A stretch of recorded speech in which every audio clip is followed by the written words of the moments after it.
Our first in 2 years, maybe. First live in a long time. Yeah, Oh. that's very true. Oh no, we did the day where we did the mechanics. Oh, maybe yes. that was a year ago, January or something. Oh, and we were doing fixing and getting ready, getting last bits ready. That's true. And we also did a brief one with on her bike.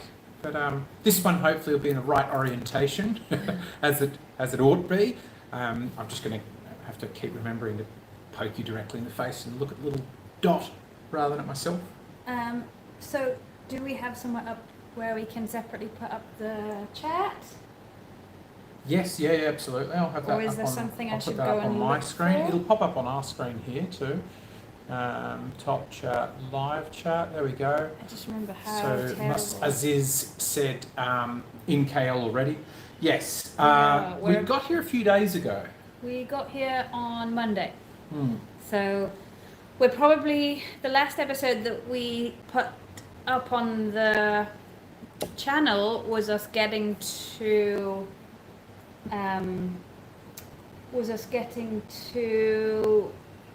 Palangkaraya. Right. So we're probably about 2 weeks behind.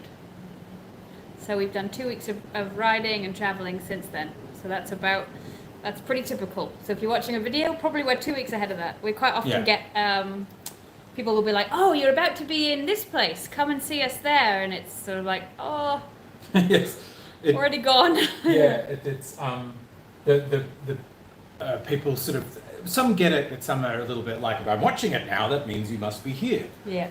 Whereas we try to get, Liz tries to get ahead of the schedule, and I slow us back down again, and Liz tries to get ahead, and I slow us back down, which is how we stay roughly up to date. As you can possibly see out the window, KL, very cool city, very rainy at the moment. It's just coming down in sheets at the moment, and it has been for a while. As you'll see in the upcoming episodes, we just drive through rain for days. We were just getting excited about putting in the new Sena headset, and I immediately destroyed my headset because the rain just got into it, and it started sort of turning on and turning off and doing all sorts of stuff. We had some people say hello.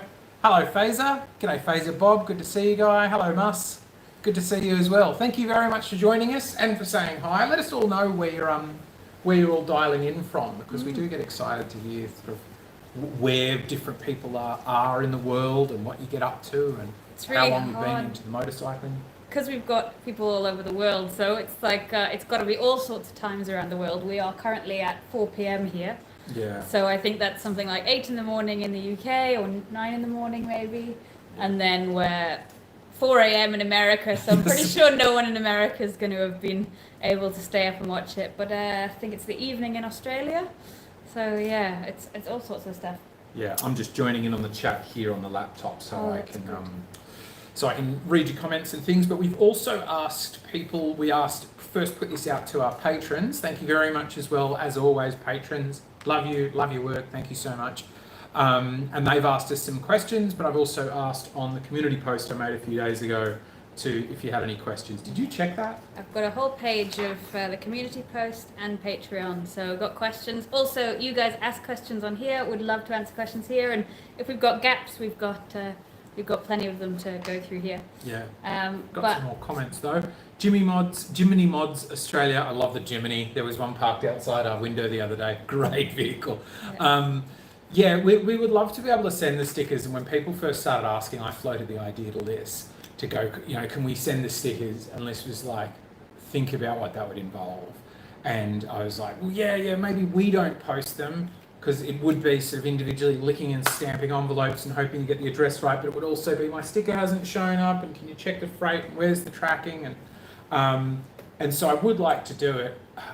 I'm sort of open to the idea if there is a possibility for like a sticker making online. Yeah, some sort of third party thing that goes, provided you're in the UK, Australia, or these places that I serve, then somebody pays this amount and then it gets sent off. It's a lovely thought to want to support us, and we will look at ways to do that, because I know that the other ways to do it, you can become a channel member And you can just do individual thanks where we've had a few people do that. Thank you very much for you guys as well. Yeah, that's really surprised us. Pinged some cash. Feels like we're a busker on the street and get a tenner and you're like, oh, what? Yeah, that's really a surprising one whenever you see that on a comment. Yeah. So the last video we were heading to Kuching. Yeah. Yeah, we went from Kuching. That's where we flew. We flew from there to Kuala Lumpur. So we're not too far away. And Harry's just finishing up the next episode, which will put us. So I think there'll be that episode. Mm-hmm. Then there'll be one more episode where we have some interesting off-roading that may or may not have damaged some local road infrastructure. Yeah, you'll see that one in about a week's time. They didn't need to get to and from their jobs, did they? No, you'll see. And then there'll be one more episode that will get us to Kuching. So there's about 3 episodes to Kuching, and then you'll be back up to where we are now. Lindsay, I know that name. Hello, sister love. Thank you for joining us. Yeah, thank you for joining us, and thank you, Mus. I said your offer for lunch is still valid.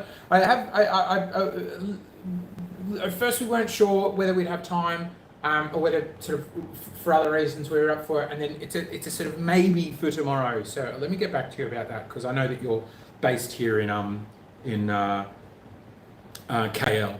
So we might have a flying visit or something. If you want to have coffee tomorrow morning, I guess we could do that. Coffee would probably be good because we've been waiting for the reason we've been in KL for quite a few days, which has been amazing because especially as we've gone more and more through Indonesia, it got more and more rural, wild. Yeah. So suddenly we got to KL and it's like, wow, it is so modern. Clean, advanced, efficient. I thought it was going to be chaotic and really busy and really dirty, and it's not at all. We all really like KL. Yeah. That's us two and this like mystery other traveller who we keep sort of bumping into or doing the same route.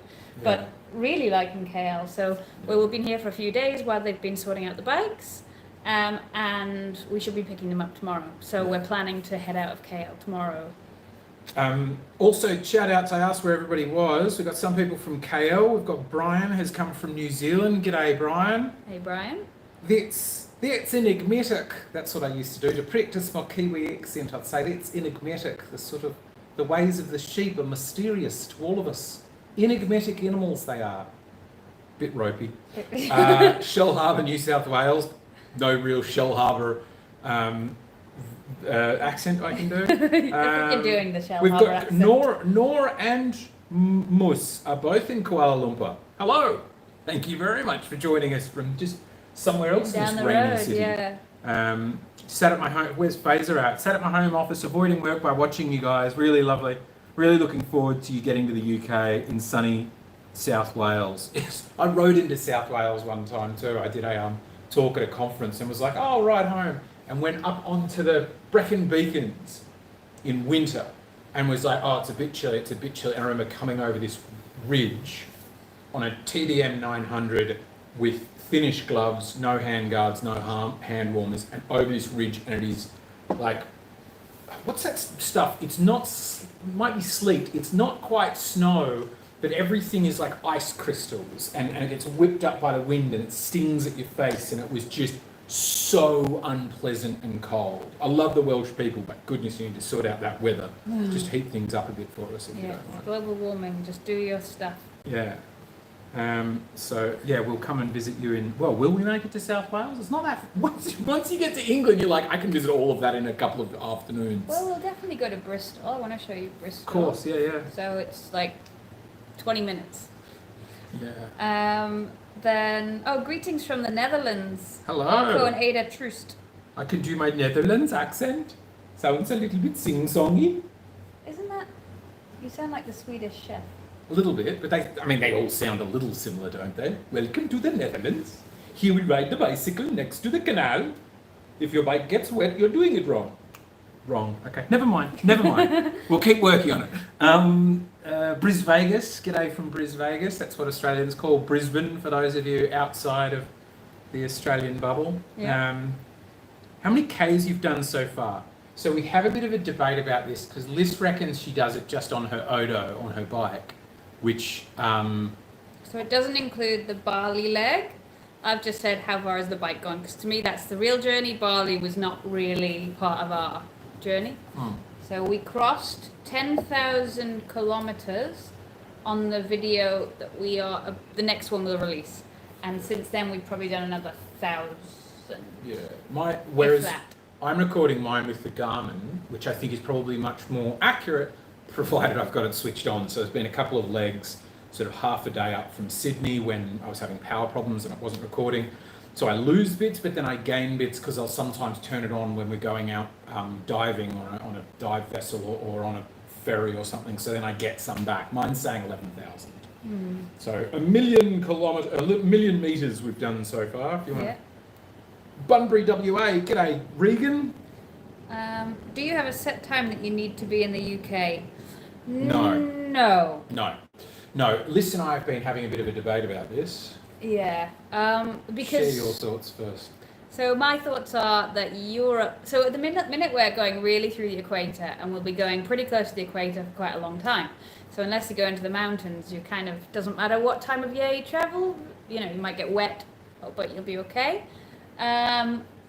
Once you get to Europe, there's kind of, you don't want to travel through there in the winter. So I'm anxious that we need to get to the UK by September, because once you're in October, it's just, well, all the UK guys, you all know, it's grim. Yeah. So I want to get there before next September. We had a 2-month delay. We were originally planning to get there by next June. So we're still in the plan, but Harry keeps putting up more sort of, oh, what about if we do this? Here's my position on it, which is because as much as we are smiles about it, it is legitimately a bit of a tension point between us, wouldn't you say sometimes? Yeah, I guess so. Because my feeling was, my original plan was like, what if I could do the entire world by dirt? What if I could sort of, there's a trans-European trail, a trans-American trail. What if I could just leave Sydney and the first dirt road I get to, I just stay on dirt roads? And I knew that was not going to be feasible. There are bits you're going to have to bomb it down motorway. But some of my feeling is, Liz is very organised, and so in the effort to do this organised, pre-planned thing, we miss out on what for me is the beauty of travel, or this kind of travel, which is the unplanned, the disastrous, the sort of, I keep needling Liz with being like, how good are the bad bits? Like there's one coming up recently, there's 1/2 days coming up soon, where we get like worried, where they're being like, how do we get out of here again? Are we going to make it? Like the bit where Liz is talking about the infrastructure, she breaks a bridge so that once we get over the worry she's going to fall through, we go, I don't know if we can get back. So if this road gets worse, we're now stuck between here and here in mountain jungle. That is my absolute catnip. I love that. So the idea of sort of chugging things, I felt a little bit with Australia. We bombed it up the motorway to get to Darwin because we had to be there for the boat, but then the boat wasn't actually there. And then we zapped through a lot of Indonesia because we had to get before the visa. But then as you saw, we extended the visa anyway and it was cheap and painless. And my feeling is there's a risk that we will keep going through countries and places because we've got to get to the next place for this arbitrary or administrative deadline, that actually disasters along the way, getting waylaid. Like I've been joking to Liz, like, oh yeah, turning up, we absolutely should turn up in Europe in the summer. But which summer? I've heard that 2023 summer's going to be a little bit scorpion-y. I think there might be a few death rays around. Might be an alien invasion, whereas 2024, they're saying that could be a great summer. Bumper summer. Really bumper summer. Just, they give you a little gin and tonic as you arrive in Europe, fated, welcomed. Some of it's going to depend on how well this channel goes, if we're honest about it, because it's going a little bit slower than we would have hoped, which is just the way it is. We've just got to get better at making good videos. And that will depend on it as well, because our money will run out long before summer 2024. Yeah, okay. So Liz's logistical concerns are absolutely legitimate. It's just that I'm sometimes like, for these unfun things, we miss out on fun things. And you agree with that bit too, don't you? No, I absolutely do, yeah. If you keep rushing, then all you can do is go on the highway, and it's just not very interesting. And it's the same thing as we're going through wet season right now. So we've come into Malaysia. Malaysia's in their wet season. Thailand's going to be in their wet They season. actually call it their moist season here. They prefer to use that word moist. Do they? It's the moistest It's season. a popular word, is it? Yeah, Moist? yeah. Yeah. Feucht. Feucht. Feucht. Got it. Yeah. Yes. As usual, we're having a drink. We always have a drink when we have these live streams Yeah. because we have, I don't know, problems, I guess. No, we did. We barely drank all through Indonesia. It's true. So the fact that we're in wet seasons right now, it can make the driving a bit more challenging because in certain conditions you just cannot take the fun roads that you want to take. You have to go on the tar, on the asphalt, because otherwise, I mean, we tried to do something the other day and we had a really nice, going through the backwoods. We'll actually go a shorter route, but it'll be not on the main road. And now we got to the point where the asphalt was gone, and we made it over about 2 hills in about half an hour. And those hills are about 100 meters up, so they're tiny. Yeah. Took us half an hour to get up them, and it's like, well, we stopped a guy and said, "Is it going to be like this all the way?" And he's like, "Yeah, it's the same as this." So we had to turn around because you couldn't get any traction Mark at all. Finlay's got So when you're in wet season, that becomes a bit of a problem where you do get limited on what roads you can take, or you just don't get anywhere. Yeah, yeah, and I think it's a good tension to have, because if we were both like, well, it doesn't matter when you'll turn up, we would have overstayed our visa or stuffed something up or whatever else. So yeah, and we've got a lot of chat to catch up on. Bunbury, Western Australia here. Bunbury, WA, g'day. Good morning from the Netherlands. We've got John McKay. That is not a Netherlandian name, but g'day. I don't mean to offend you by your name. John's been with us for a long time. Yes, I just didn't think from Netherlands. I recognised the name. I just would have been like, oh, he's from Mackay, because that's his name. I don't know. Hi guys from Victoria, Australia. G'day GNS Two Wheel Adventures. We've watched some of your stuff, I think. Jiminy Mods, I wanted to also make this point because we do mention the patrons because we are very thankful to them, and what I was saying about supporting the channel. Please don't, any of you feel the need that you need to support us, you don't owe us anything. We record this because we wanted to have a record of it. We want to make the videos look really nice, so we want to, and we really love sharing them. So turning up and commenting is like that's plenty. Don't be sending us stuff you can't spare. That's the big satisfaction you get, is from people saying they enjoy the video, commenting on it. And the good thing about making these videos when you're traveling is you sort of make yourself more of a community to come to. There's people who will reach out to us and say, "Hey, I'm traveling, let's meet up." It's a really great way of us finding those other ways to connect with people, which really changes your trip. I think really adds a lot more enjoyment to the way you travel. Yeah. So we get loads from it. Don't feel like you need to do anything. Mark Finlay wants a Victor Harbour accent, South Australian. Victor Harbour. Oh, Victor Harbour. We're going to Victor. That's where the people who are from Victor Harbour sound like. They sound like pirates. I see. Irish. Bound for South Australia. Yeah. That's got it. And hello from New Delhi. Can I do a New Delhi accent? No, please don't. Please don't. Medili Merato.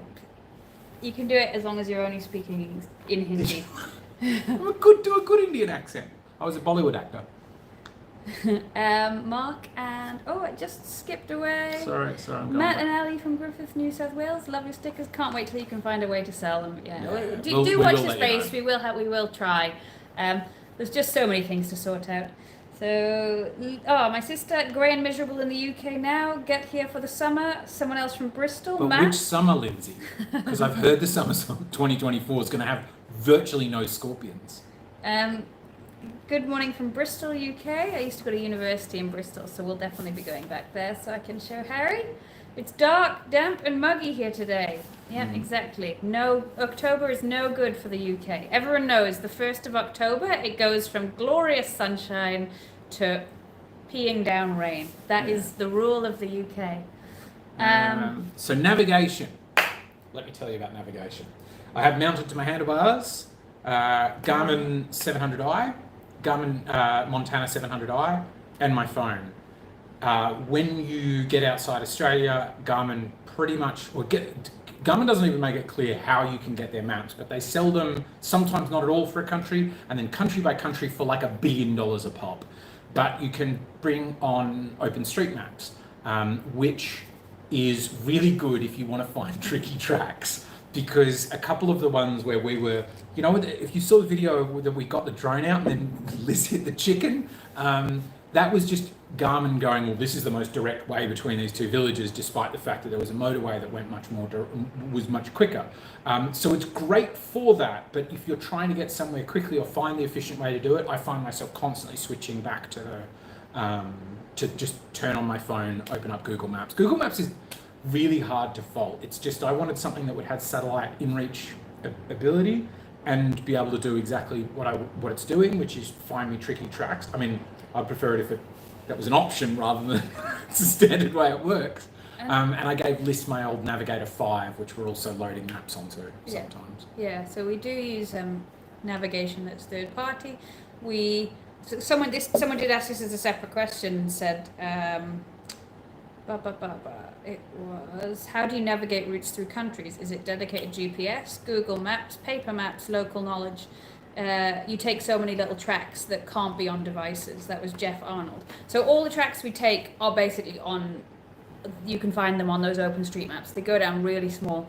And what is a really nothing track is quite often actually a well-used road in these sort of countries. Yeah. So except for the one track that we did a few episodes ago where the guy had to, it was suddenly a buffalo herder had to come and tell us you can go this way. Other than that, which did seem like it was not used at all really, and the road in the episode that we go to next episode, which we were told before we went down that way, you can go this way, but it's the old route. We actually use a different route. So that's why the bridge was all rotted and it's not my fault that we broke the bridge. So other than those two, they're basically all actually pretty used, even if it's just guys riding their moped to go down to the rice field or whatever. They're all gazetted roads. Which, when it first happened in Bali, was so funny and worth remarking on. And the thought still occurs to me, even though I don't mention it as much, but we're on these super capable, upgraded suspension 650 adventure bikes with knobbly tyres, and we're still constantly on roads where I was saying this on that one we were doing to Mamasa, where we had to camp out and stay in the people's house on the mountain top next to their dead relative. Being like, this is a road, I was saying it to the camera, but I don't know it picked up that well. I said, this is a kind of road difficulty that's somewhere in the middle of the difficulty you'd find in the high country in Australia. But all of those roads, I think a lot of the BDR in Utah and stuff like that is as well in America, or certainly green laning in the UK is where it's like, we specifically keep this terrible bit of road, and the only reason you go here is to do this terrible bit of road. And it's like, no, they live here. Yeah, that road, which was a disaster, is a really busy stretch of road, and is the main, they have an asphalt route, but it is actually a lot longer. You've got to go all the way south and go all the way around the coast, and that was the main way to get between these two big cities. So it was quite surprising how bad that road got, but I think it was just that the terrain's so mountainous that it was just a nightmare for them to do anything about it. Yeah, so, I think because of all the landslips, I think that they probably maybe once tried or talked about putting a proper bitumen road in, but I think that thing is going at a weekly rate, particularly in rainy season. So a few more. Monsieur Tusk, give me that. Give me the Germans. We will find her. We will lift her up to the top of the mountain and higher, in our own estimation. Good. Klaus is back. Ladotus. And he says Ladotus. Yeah, Ladotus is which good. we haven't been saying enough of, to be honest. That's Harry's phrase. Brian's got a question for us. What editor platform do you use? Now, we were on DaVinci Resolve. And before I tell you what we're now using, if you want to find a full-featured editor, get DaVinci Resolve. I'm about to tell you that we've migrated away from it, but honestly, just get DaVinci Resolve. Completely free. Totally free, can do pretty much everything all of the other full cost editors can, but it's not an outlay. We've since switched to Premiere Pro. Premiere Pro because this was allowed to because of the educational license, which reduces the cost significantly. Just because DaVinci Resolve uses a lot of graphics card and requires a big computer, whereas we've just got a laptop that we're editing on. So while we did get a fairly beefy laptop to do the trip, it's not as power hungry. I started trying to do it, and it's just you can hear it whirring away. It gets really hot, and then it struggles and struggles and struggles to do it. Whereas Adobe is a little bit more efficient on that resource usage. And it has a couple of things that make it a little bit easier, where you can do all the same things on DaVinci. It just might take you one or two more clicks. Still quite easy to find, loads of tutorials out there, so just use DaVinci. Whereas this has simple things like a simple thing that says, like, we spent a bit of time trying to get the sound right, as you really notice, as we got feedback a few episodes ago, you really notice if the sound's bad. So there are peaks in it, and if those go above a certain point, it'll damage the whole video because YouTube will just lower it all until it gets under that peak. Whereas there's a button, virtually a button, a fairly simple setting in Adobe that'll do that. And there are a lot of simple things like that. Plus, we wanted to be able to show you those cool maps. So we got After Effects with part of the Adobe suite. So for those multiple reasons, we've gone to Adobe, but yeah. The other thing is the workflow, but I'm not sure anybody's interested in the workflow. I thought people might be, but no. Ken Williams. Hello from Ken and Lisa in Carlingford, Sydney. How's Sydney? Wet, I presume. Well, it's been as rain for about 3 years. Washed away. Ken says, you guys inspired me to buy a small adventure bike after 35 years of road bikes. What did you go for? Get into it, Ken! What did you get? Where have you been? What have you done? Tell us about your disasters. Everybody just wants to hear about the disasters, so tell us about a couple. Yeah. Dave, good morning from the east coast of Canada. Love the route you may be taking. Hello, Dave. Good morning. It's got to be early morning. If it's 8 a.m. in the UK, aren't you guys like 5 hours? Aren't you like 4 in the morning? That's very early morning. Thank you for joining. Monsieur Trusk has also pointed out one of the things that makes the DR, the extraordinary anti-lock braking system that the DR has. Really, you're absolutely right. It does help with those downhills. It's something that's just, technologically It's just got a button for everything.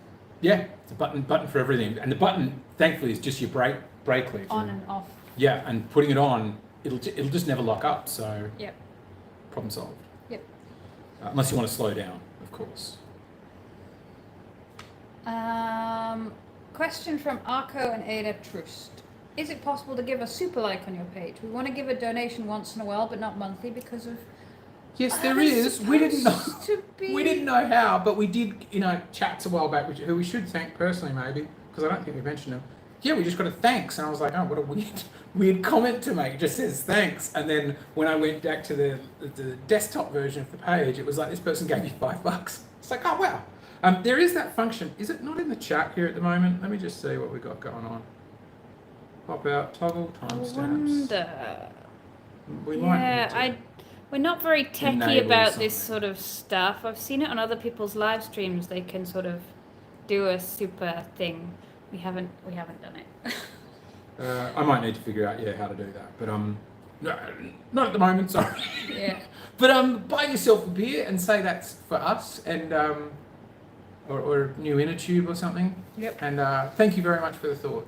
Shall I give you a question? One of the questions. Yes, please give me a patron question. Okay, from Peter and Karen. So they've asked a few questions. They are our VIP Eggy Benedictor. Yes. Well done, Peter and Karen. Thank you so much. And appreciate all the questions as well. It's so good to have these ones to come back to. What are your travel plans? Which countries and major cities are you planning on going through? So we did this in the last episode, actually. Harry spent quite a bit of time going and looking at, putting up a map of where we're sort of heading. And we have broad strokes. We've also talked about it in our episode that was the preparation episode, which was like episode 1 of this whole series. Or maybe it was even before episode 1. I forget how we numbered them. It might be like 2 before episode 1. But our plan, is to go, we're next going to go to Thailand. which will probably get there in a week, I'd say, maybe less than a week. I've just enabled Super Chat, so you might need to refresh the page, I'm not sure. Oh, yeah. And then we have a big logistical nightmare because we don't know what's going to go on with Myanmar. They're definitely not going to have a border open that we can cross. So everyone, and I think this is a global discussion with all overlanders of how do we cross from India to Thailand. At the minute, there's a crossing that's being done from Nepal to here, Kuala Lumpur, Yeah. which is about $2,000 per bike. That's the bit that really hits us. Like a Yeah. couple of the big fancy tours we do are the big ticket items in terms of cost, but Transportation of bikes, yeah, those it's freights and bits you skip are the eye-watering. really expensive. Mind you, the last one was super efficient. Yes, yeah, it cost us $500 each to transport the bikes from Kuching to KL, and they were here within 2 days. So, really good.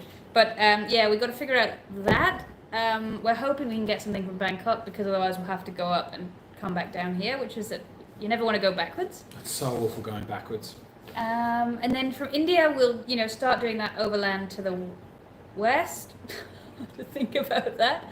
Our big problem is Iran. Very unlikely we'll go into Iran because I'm English. Well, this is another one I'm debating because we have heard of it. This does this face when I debate.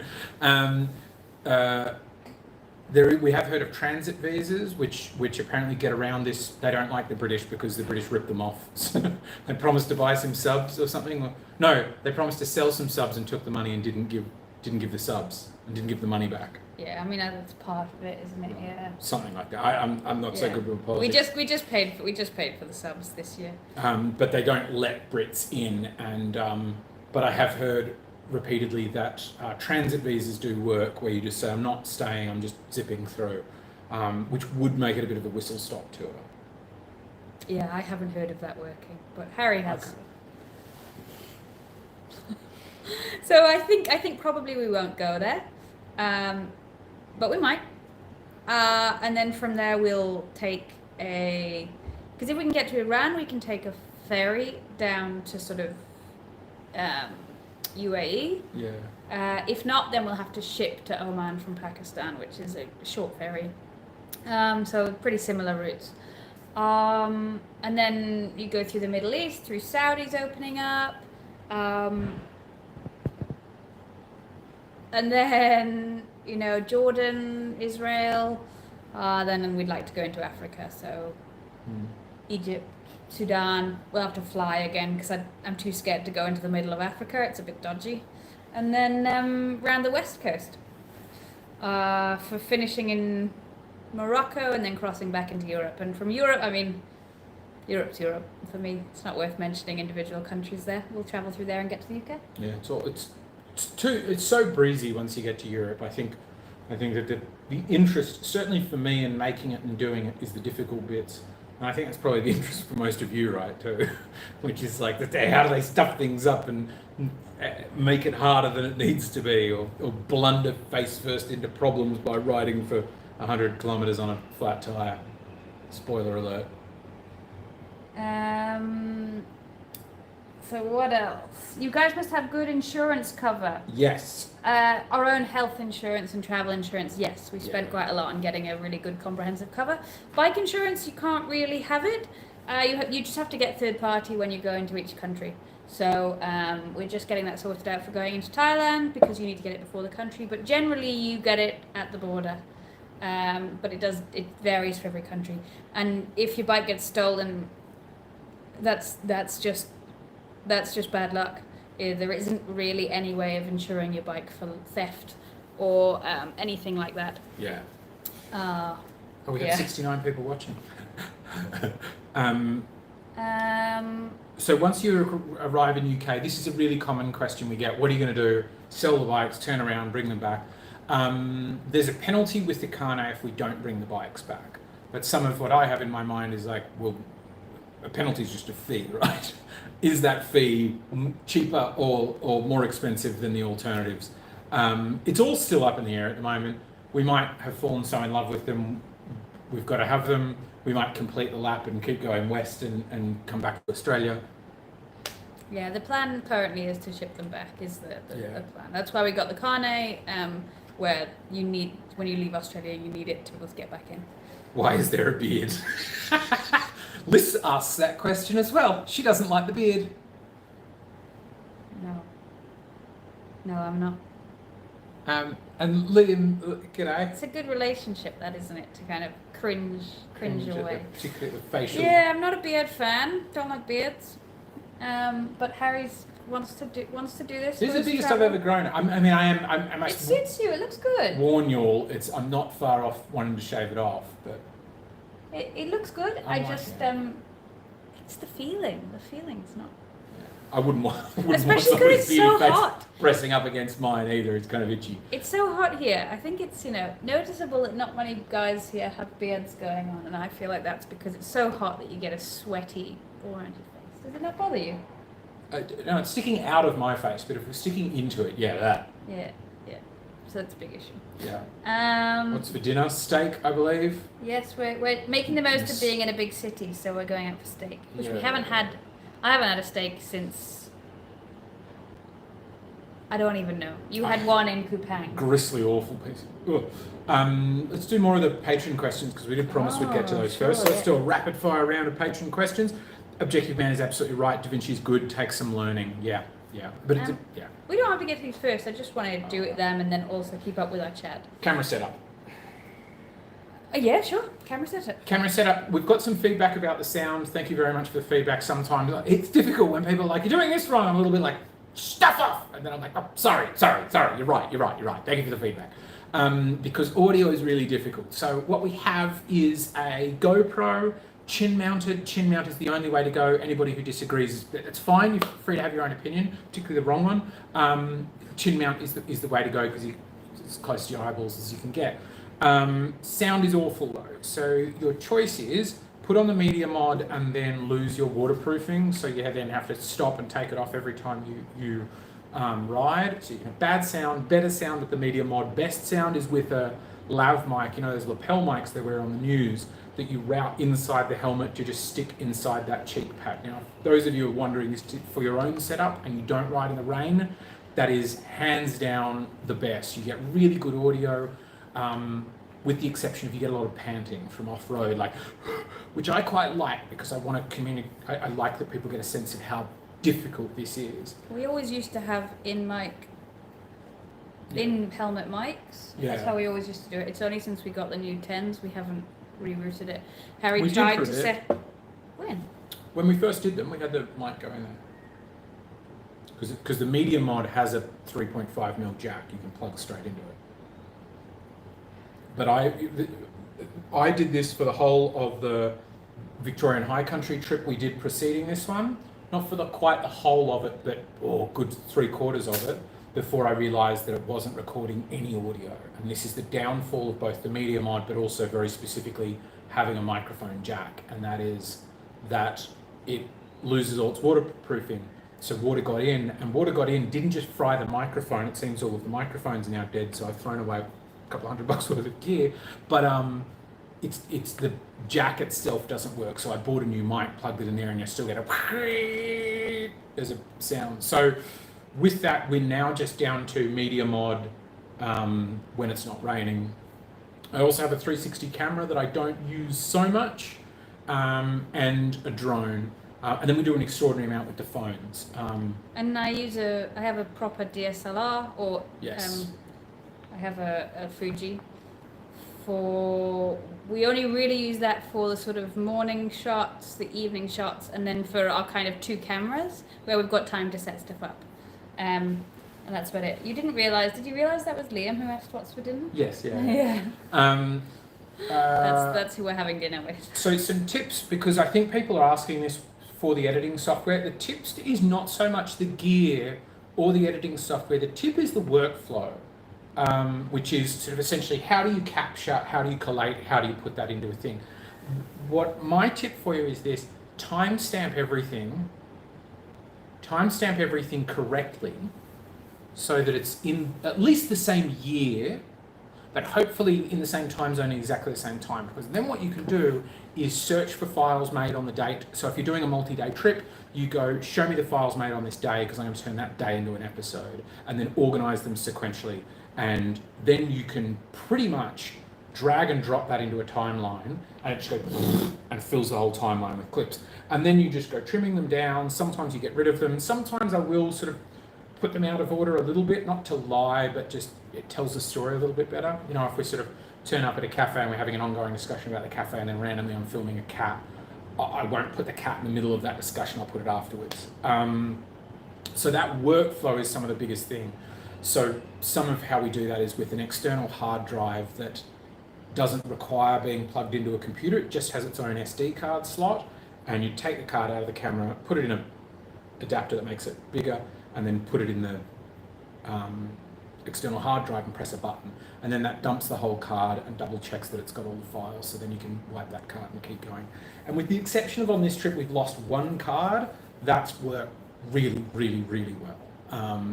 Considering you want something simple, you want something that just, and a system. So I then take that from the unread card slot into a separate place, for you can wipe this card and reuse it. And having that organisation as a disorganised person is super useful, because it just, when list says on any new card, I'm just like, bang, I don't need to be like, hang on, what card number is that again? And you don't ever need to check the card or protect things and delete them. This is a long enough answer. I hope this has been useful. Hello from Sandra Tomlinson. Hi, Mum. Hello. I'm looking after your daughter. Your whole family's turned up and none of mine. Well, Jamie Gurner, hi, love the channel. Thanks for joining. Question from Brian Hobson. Have you had any nail-biting moments? Next episode was a bit nail-biting. Yep. Couple of sort of overtakes and stuff like that. Like split-second nail-biters. But I'd say one of the scariest is the bridge incident coming up. Yeah. You'll see. It probably won't look like much, because it was a very quick thing that I haven't seen what it's going to look like. I'll start the edit on it probably tomorrow, but I don't think Harry was filming, and I was filming, but I was very up close. I was filming. Oh, you were filming. I was filming. Oh, we'll see what it looks like then. But yeah, that was pretty sketchy. But nothing serious really. Everything's been pretty chill. Yeah. So I've got some questions for you here. Again, this is from Peter and Karen. You've impressed me by speaking the local dialect on occasions. What other languages do you know? So I speak Hindi, I think, well, I was pretty fluent when I left. I lived it for 5 years in India. As I mentioned earlier, I was a Bollywood actor. If you want me to repeat it again, I will, don't you worry. So I worked and lived there for 5 years. There's a joke in there, isn't there? What? How do you know that Harry's a Bollywood actor? You don't need to. He'll Don't tell you. worry, yeah. So that's the only one I know relatively well. Like I know a few words in Chinese and a few other languages. You're pretty good with Thai though, aren't you? Reasonably good? No, I mean, I've got basic Thai that I can use for communicating. I lived there for a year, so I should be able to have some sort of conversation there, but it's super rusty. Like 8 years since I was last there. Fred Smoto is in Thailand. Yeah. Whereabouts in Thailand are you, Fred? French, I've got Petit peu. and petit peu. Yeah, I mean, it should be good French, but I think it's one of those ones that it would only come good again once I start speaking it, which is why I'm really excited to do West Africa, because they speak a lot of French there. Whereas, you know, if we're just doing France, we'd only be there for a few days, so I wouldn't get the chance really to get back into it. But Yeah. I mean, I spoke quite a few. We did French for quite a few years in English education system. So Kylie and Steve from the Central Coast, keep that accent for the duration of the live, then I'll become a Patreon. Which accent was it? yeah, Was it doing the French? I can't do the Indian accent. I'm pretty good at the Indian accent. Never bothers any Indian people. Never bothers any like actual Indian people from India. The only people it ever bothers is people brought up in the West. They're like, you can't do the accent. Indian people are like, no, he does it well now. I have got a question from Mr. Grumble that he asked a couple of days ago, so I'll do that next. But just to finish off talking about the G'day, Kylie. talk about the languages. So we didn't speak any Indonesian before we came to Bali. Mm. And so we've just learned it over the 2 months that we were there.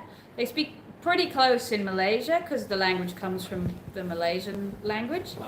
Malay. So Harry's just been so Harry's better than I am. He's just very dedicated. He really enjoys languages. So, and whenever he can, he will try and speak the language, even when I'm sort of cringing in my, head. So, but the cringing is the enemy. That's a big thing about languages. You just have to be confident to mess up and stuff up. And Harry's really good about that. He doesn't bother him, which is really like not a bit, because I know it's funny. I know people want to see me fail. So it doesn't then fail and people laugh at me. And I'm like, I brought you a bit of joy by being inept at this thing. But by being comfortable being inept at things, particularly languages, you can do it. Whereas you see people by degrees with how uncomfortable they are with being inept at things will be bad at all things or those things. Like a good example is, I hope this doesn't sound like racism, but if you look at different cultures that are, I would say generally as a culture, bad at learning languages, getting things wrong or not perfect is core to that culture. So one of the things you notice is like Japanese people really struggle, I think, learning other languages. And it's to me, I think, because they've got in their head like, no, don't say it unless you've got it correct. So you just don't say it. That's what I think happens. I have no idea on that. End racism. That's the end of this bit of more scheduled racism later. I mean, the English are terrible at languages. That too. But I think that's just not bothered. Yes. So the question from Mr. Grumble, to move on to another question, was combining physical exertion, long days, and less sleep than usual, I'd expect you to get on each other's nerves. How do you manage to avoid taking each other's heads off? What are you talking about? With difficulty sometimes. What are you saying? We never. So we're perfectly in love, and we got pretty cranky. This got pretty cranky at me last night about being slow on the edits, and I get behind, and then she's got to put in extra effort to catch up. I get pretty cranky, although this often doesn't even know that I'm cranky, but I'm perpetually cranky because every time we go to get going, I'm like, all right, so should we get going? Liz will be like, yep. And then like 45 minutes later, she'll be in exactly the same position, scrolling through Reddit. I'm like, shoes on maybe, like maybe we can get, and that is not just in the mornings, that is every time we get going anywhere. I'll be like, we don't even stop for something. Like sometimes I'll like gloves on, helmet still on, I'll just pull over to the side of the road going, I just want to check which of these two routes is the right one to do. And I'll my head down on the phone for a bit and then I'll be like, all right, you ready to go? And Alyssa's like, already taken off her things, she's got a water bottle out, she's doing this other thing and it's going to take her another 5 minutes to get ready again. And I'll be like, how does it take you longer to get ready to get going? We've been stopped here only 2 minutes, but it will take you another 5 minutes to start moving again. Yeah, I think the key is that we immediately recognize what is annoying each other about each other, and we vocalize that, and quite often vocalize it with comedy, of taking the piss out of the other person, really. So the other person will not feel like they're being attacked, and they will recognize that that's annoyed someone, and move past it. We also recognize when someone is likely to be in a bad mood. So whenever the person is doing the editing, if they're feeling a bit, because it can be a bit stressy sometimes. Especially because you're trapped in a room where normally, like, if we're back in Australia and Liz was getting in a bad mood, and I can recognize bad or something. Yeah. And I can recognize that Liz is getting in a bad mood, but it's not like I did something and I need to fix it or stop doing that thing. It's just like she's just in a grump. Yeah. I can just be like, okay, have fun, and I'll go into my room and play computer games or give her a space or just, get her a coffee or something and leave her. Whereas we'll be trapped in a room and I'll still need information from her. I'll still be like, hey, what's that city I'm putting in the next waypoints or something like that. And she'll be like, what? And it really takes a bit of, which we knew before we left. We did talk about it a lot before we left. It does take quite a bit sometime. It's just, that's a fact. There's no way that you can travel with someone and spend every day and your entire life with someone for a year and not get on each other's nerves. That's just not realistic. That's like the Instagram version of someone's life versus their real life. So it's just about, the relationship is just about how do you overcome that? How do you get past that? How do you deal with that and then kind of everything's fine. Like we never have, we'll like snipe at each other over something and then we get over it and we sort of move past it. Yeah, we have a pretty strong relationship in that regard, I would say. Like Liz is getting cranky at me last night. She was like, I was like, wow, and I responded pretty poorly, and then she was like walked off, and then I just sent her a message 20 minutes later being like, I'm about to eat some frog, do you want to come back? Oh, Fred's Moto lives in Royet. Oh yeah, we'll definitely be in Isan. I used to live in Chayapur, so for sure. Yeah, I want to spend I also used to live in Ubon Ratchathani, so we'll be going to both those places. I absolutely love Isan. I think the food's the best. Not the most interesting riding because it's very flat, but yeah, no, we'll absolutely catch up on those. I've got 2 questions. Monsieur Tusk was earlier. How are we both doing? Shoot through Thailand for KL on a plane to northern Malaysia. Yes, we're definitely going to Penang. We're meeting actually a group there. Laughed at my mudguard fixing and are now offering to get me another mudguard. Yeah. So that's if it's funniness at my expense, but also gets me a working mudguard, I'm definitely up for all of those things. Oh, Monsieur Tusk has hit the nail on the head with his question. Bang on the nail on the head with that, my friend Monsieur Tusk. Monsieur Tusk. Well, what we have is a little problem with my phone has un petit problème, which is actually a not so petit problème, which is it's got 4 lenses on the back, I think, a 10 times lens, a 3 times lens, a 1 times lens, and a 0.6 times lens, macro lens. The 1 times lens, which is the most attractive normal photo, this one that you're seeing, the front side of the phone, this framing, so it's relatively rectilinear but rattled loose. If you don't get the vibration dampener and you keep your phone on the bars, I've since got the vibration dampener. It rattled that lens out, and it's been a nightmare dealing with Samsung. That lens, you don't want to be messed up. Yeah, I wouldn't have minded if any of the other ones, but it's the one that your phone starts on. So if you're like trying to quick fire and pull it out of your pocket to film, you'll start filming in blur and have to edit that out later. And it's the most attractive lens. It's just, and then I dealt with Samsung and I was like, hey, I'm on my way up to Kansas. My camera's rattled loose. How long is it going to take to fix it? And they went, a 24-hour turnaround. I'm like, okay, great. Where can I fix it? And they went, here are these places. But I was like, well, I'm going to be in Darwin for a week. You said there's this 24-hour fixing place in Darwin. So I waited till Darwin and then walked into the fixing place. And he's like, mate, we haven't been able to fix anything in 24 hours since before the pandemic. No, you're talking like 2 or 3 weeks. So then I contacted Sony again and was like, you guys told me it was 24 hours. Now it's 2 weeks. And they're like, yeah, 2 weeks. I'm like, well, I'm going to be out of the country. They're like, yeah, we don't cover it out of the country. I'm like, but you said 2 weeks. And they're like, yeah, 2 weeks. I'm like, but you said 24 hours. And they're like, yeah, it's not 24 hours. And they just, it's one of the worst problems I think with big tech companies now is they build beautiful devices, really good phone, the S21, but have terrible tech support that I wouldn't recommend them. I would say stay away from it. I think they're all the same. Maybe. Okay, different question. So someone's just asked this, and we also have that as one of the saved questions. So, just asked it here, Fazer Bob has asked, and I'll take it from Steve Savory, who's asked it here. Liz, your riding skills have improved immeasurably since the first videos. What areas do you feel you still need to improve your riding skill? Yeah, I mean, no, it's you. He specifically went you to like focus. It must be me.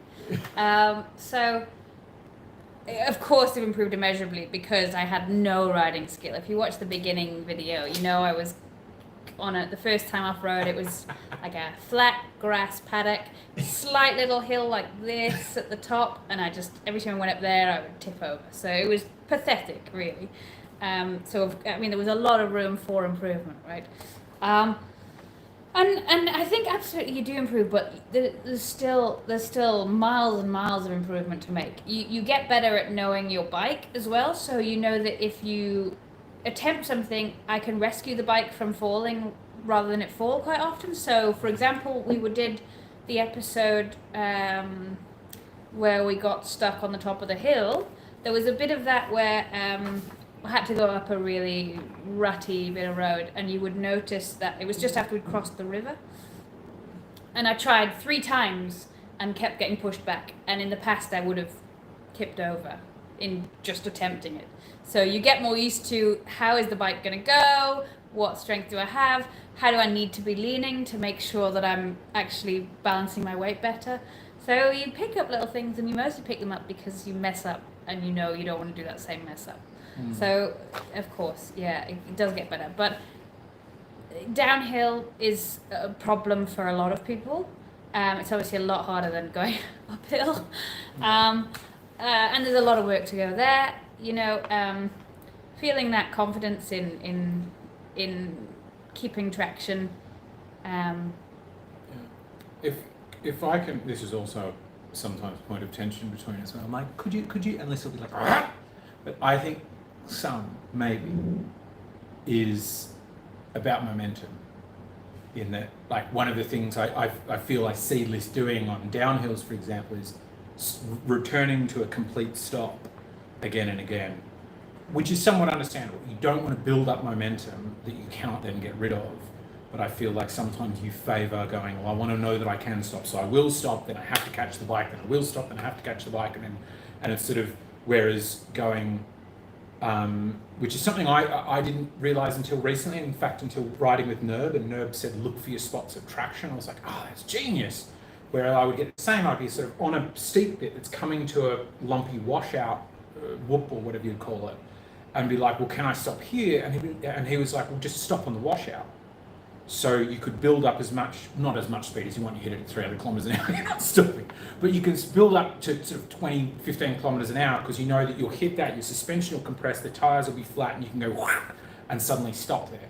And I think that majority of Liss's tip overs are going to a complete stop and then plopping, where just a little tiny bit more momentum would make it. Okay, I'll shut up. Thoughts? I mean, I don't know that am I falling over on downhills very much? It's not just about falling over, which to me is like this end. It's about like the comfort zone for me is like here on a downhill, 30, 40 kilometers an hour. I'm like, whoa, God, when am I going to get rid of all of this speed? And then below that, sort of around about 20 kilometers an hour, I'm like, oh, this is actually quite cruisy. And then below that is like, whoop, whoop, whoop, because you've got, if you think I've tipped this far over to the side, but if I'm going a bit of speed, I can pull the wheels around to the side to like balancing a pool cue. Whereas a bit more, yeah, it's something. Yeah, no, as I say, downhill's going to improve. You know, being confident to keep my feet up. So because that often becomes a problem, is especially because I'm shorter, feeling like sometimes I want to put my feet down, and that's quite often is the beginning of downhills. I'll be fine once I get into the rhythm, but the first 50 feet, that's really difficult, and until it gets less steep than the first 50 feet, I will never start putting my feet up. And because of that, because I'm shorter, you'll quite often have to lean, which then means the bike's more likely to slide away from you. So there's definitely huge bits to improve. Another one too that I really need to work through is, now that I've got issues with my going through rivers because of the issue we can't seem to resolve with the breather hose. Because of that, I need to have more power, like more throttle, but not more speed going through those. So I need to learn that, and I don't really have that in my mind because we haven't really gone through many river things since then. So I haven't. I kept saying to Liz, we didn't include this in the video because you didn't get good vision of it, but I kept saying, keep your revs up. And Liz would just be like, okay then, clutch all the way out, whap! And just going through river crossings so quickly. And I was like, you don't, like, and I'm trying not to be like, I'm not saying you have to slow down, but I'm saying like revs up, but not necessarily speed up. Yeah. We did like 4 river crossings in a row before. This was like, you've been saying that for 2 days now. I don't actually know what you mean by that. Yeah. We're talking though, the question wasn't this. We're talking about what your sort of room for growth is.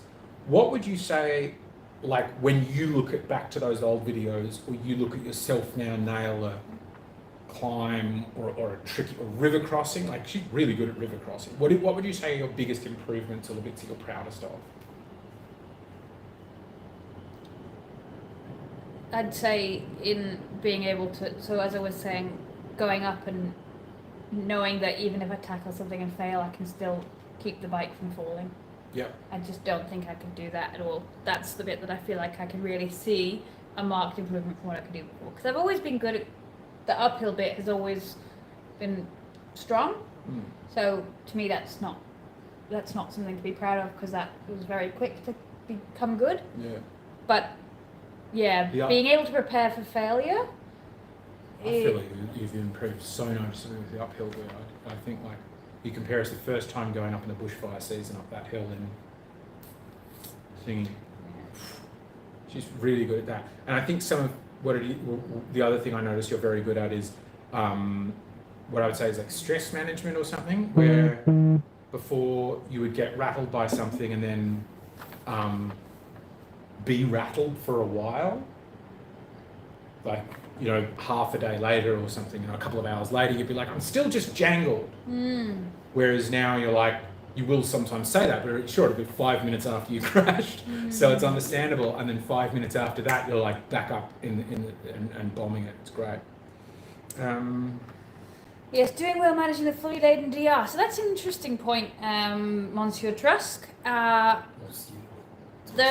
We've both noticed actually since getting the bigger fuel tank that the handling is, which people have always said, the handling is worse when you get the bigger tank because you put so much extra weight of fuel on it. So it's an extra 17-litre tank. So what's that going to be? An extra 12 kilos? Yeah, well, about a litre a kilo. Or is fuel very light? Fuel's quite light. Yeah, so I mean, 13. So you're adding a lot right there at the front, which is impacting your handling. So that's been something for both of us to get used to, because we definitely do notice that the bike wheel seems to want to turn more into ruts. But yeah, I'm quite happy with how I'm going. But a lot of work needs to go on the downhill, and of course we're not spending so much time on some of those difficult things. So we're not getting a load of the practice every day. Well, thank you, BN. I ride well through rivers. I think I think you've got to be impressed with Harry's riding through rivers. He's very good. I don't know what it is. I'm like, I've got long legs and I keep the throttle all the way open. Just goes through anything, and everyone's like, no way, and he's like, yeah, that's fine. Uncaught crocodile, yeah, fine, whatever. I got a tasty leg. You might. It's great for me because I'm just like, no, Harry, you can. Everyone wants to see you do it twice. How would you rate the friendliness of the locals? Like, problematically friendly in Indonesia. Like, in East Timor, people were very friendly, but you'd have to like reach out, engage them. Yeah. So they'd sort of sit over there and they'd stare at you and stuff. But it's not until you'd be like, hello, what do you say again? Bon tardi or whatever, like bon dia.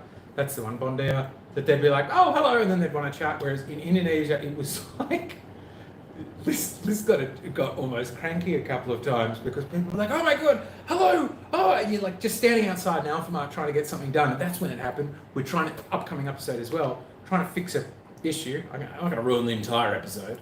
And this guy comes up and he's like, oh, can we have some photos? I'm like, okay.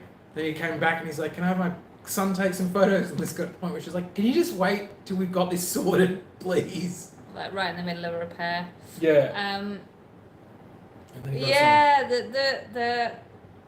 the friendliness can be a bit overbearing sometimes, where you sort of start to feel sorry for celebrities who constantly, you know, they go out for dinner and everyone's like, oh, can I get a picture with you, Ryan Reynolds or something? And you're like, oh God, that really must get to you. Yeah. Just because it can be a bit much, yeah. But generally it's really that everyone's amazing. They're so friendly, super welcoming. It's like, yeah. It is absolutely really happy to see you. Go to Indonesia if you want a bit of adventurous travel, because they've got off-road trails. It's quite adventurous, super cheap. Still feels adventurous. Once you get to Malaysia, it feels, you know, this is just another concrete jungle, big city. And I think once you've got that level of development, it loses some authenticity or charm. And it is just lovely. It's fun. And that's the thing. What we're talking about is we did a month in Bali and then a month in Indonesia.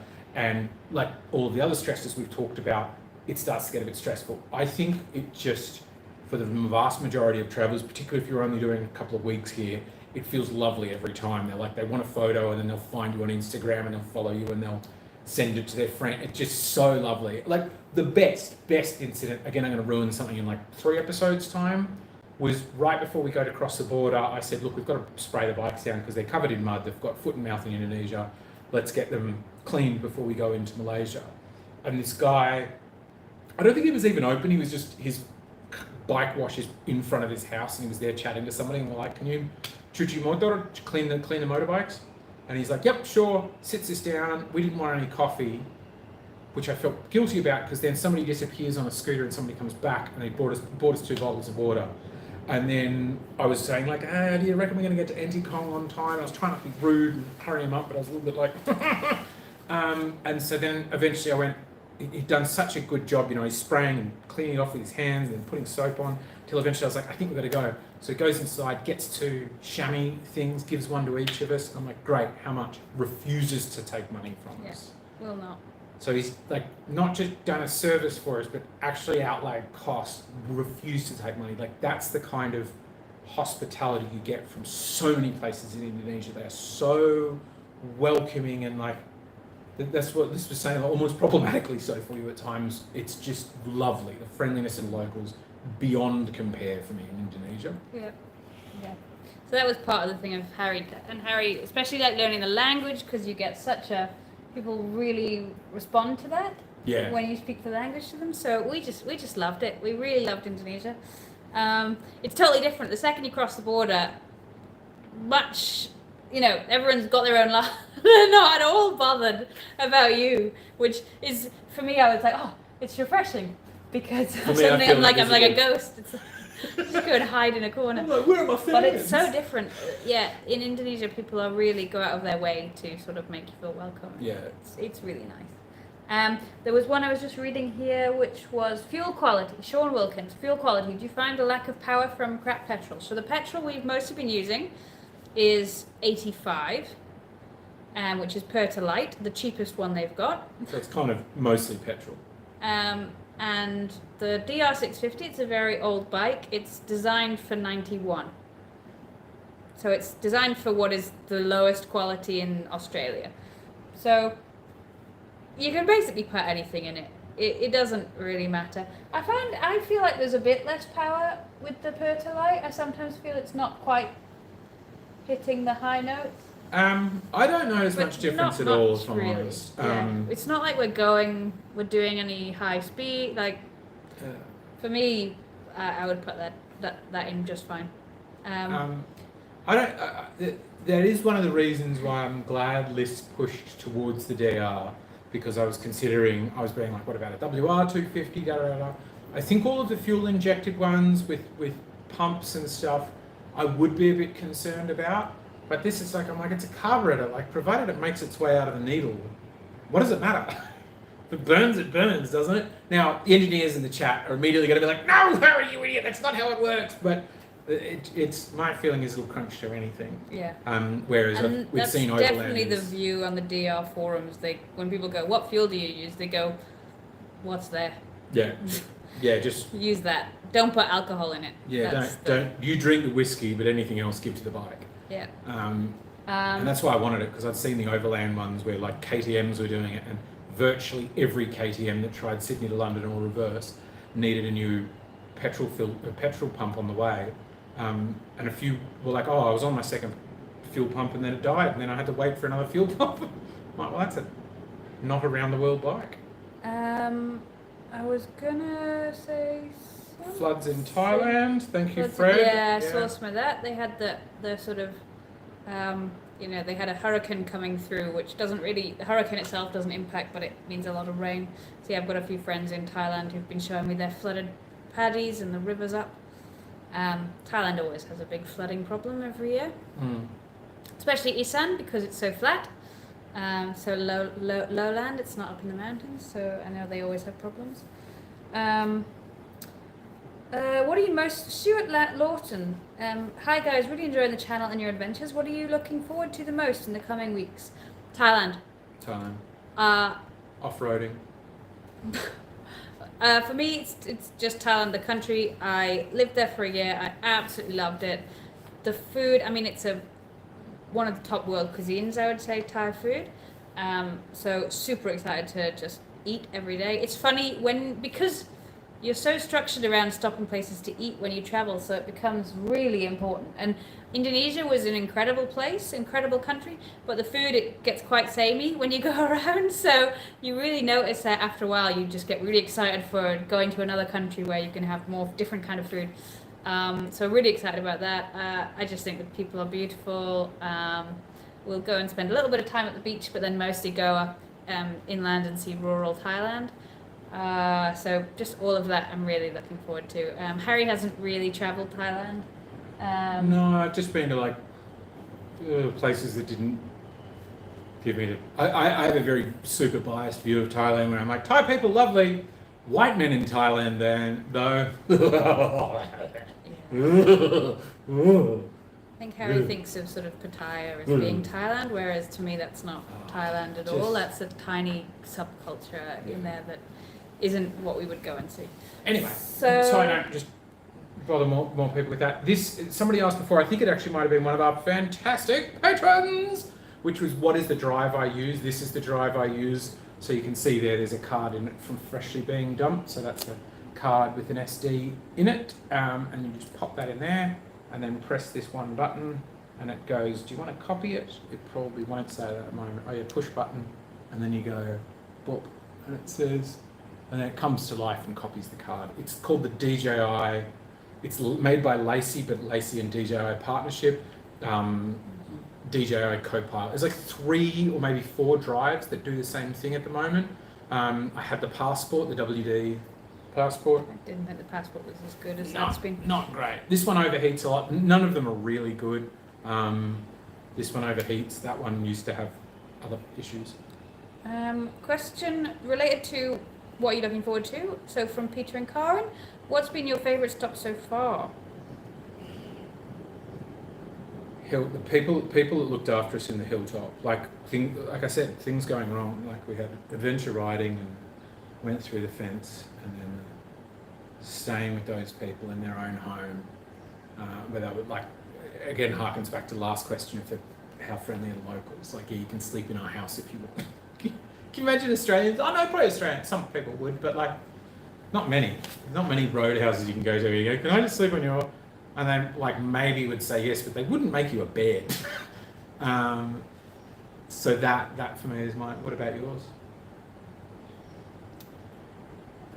It's a really difficult question because there's been so many amazing things. I thought the orangutans that are in the next episode, I just thought that was an amazing, once in a lifetime experience. You can't do that anywhere else in the world. I thought it was amazing. Not to do with motorbikes.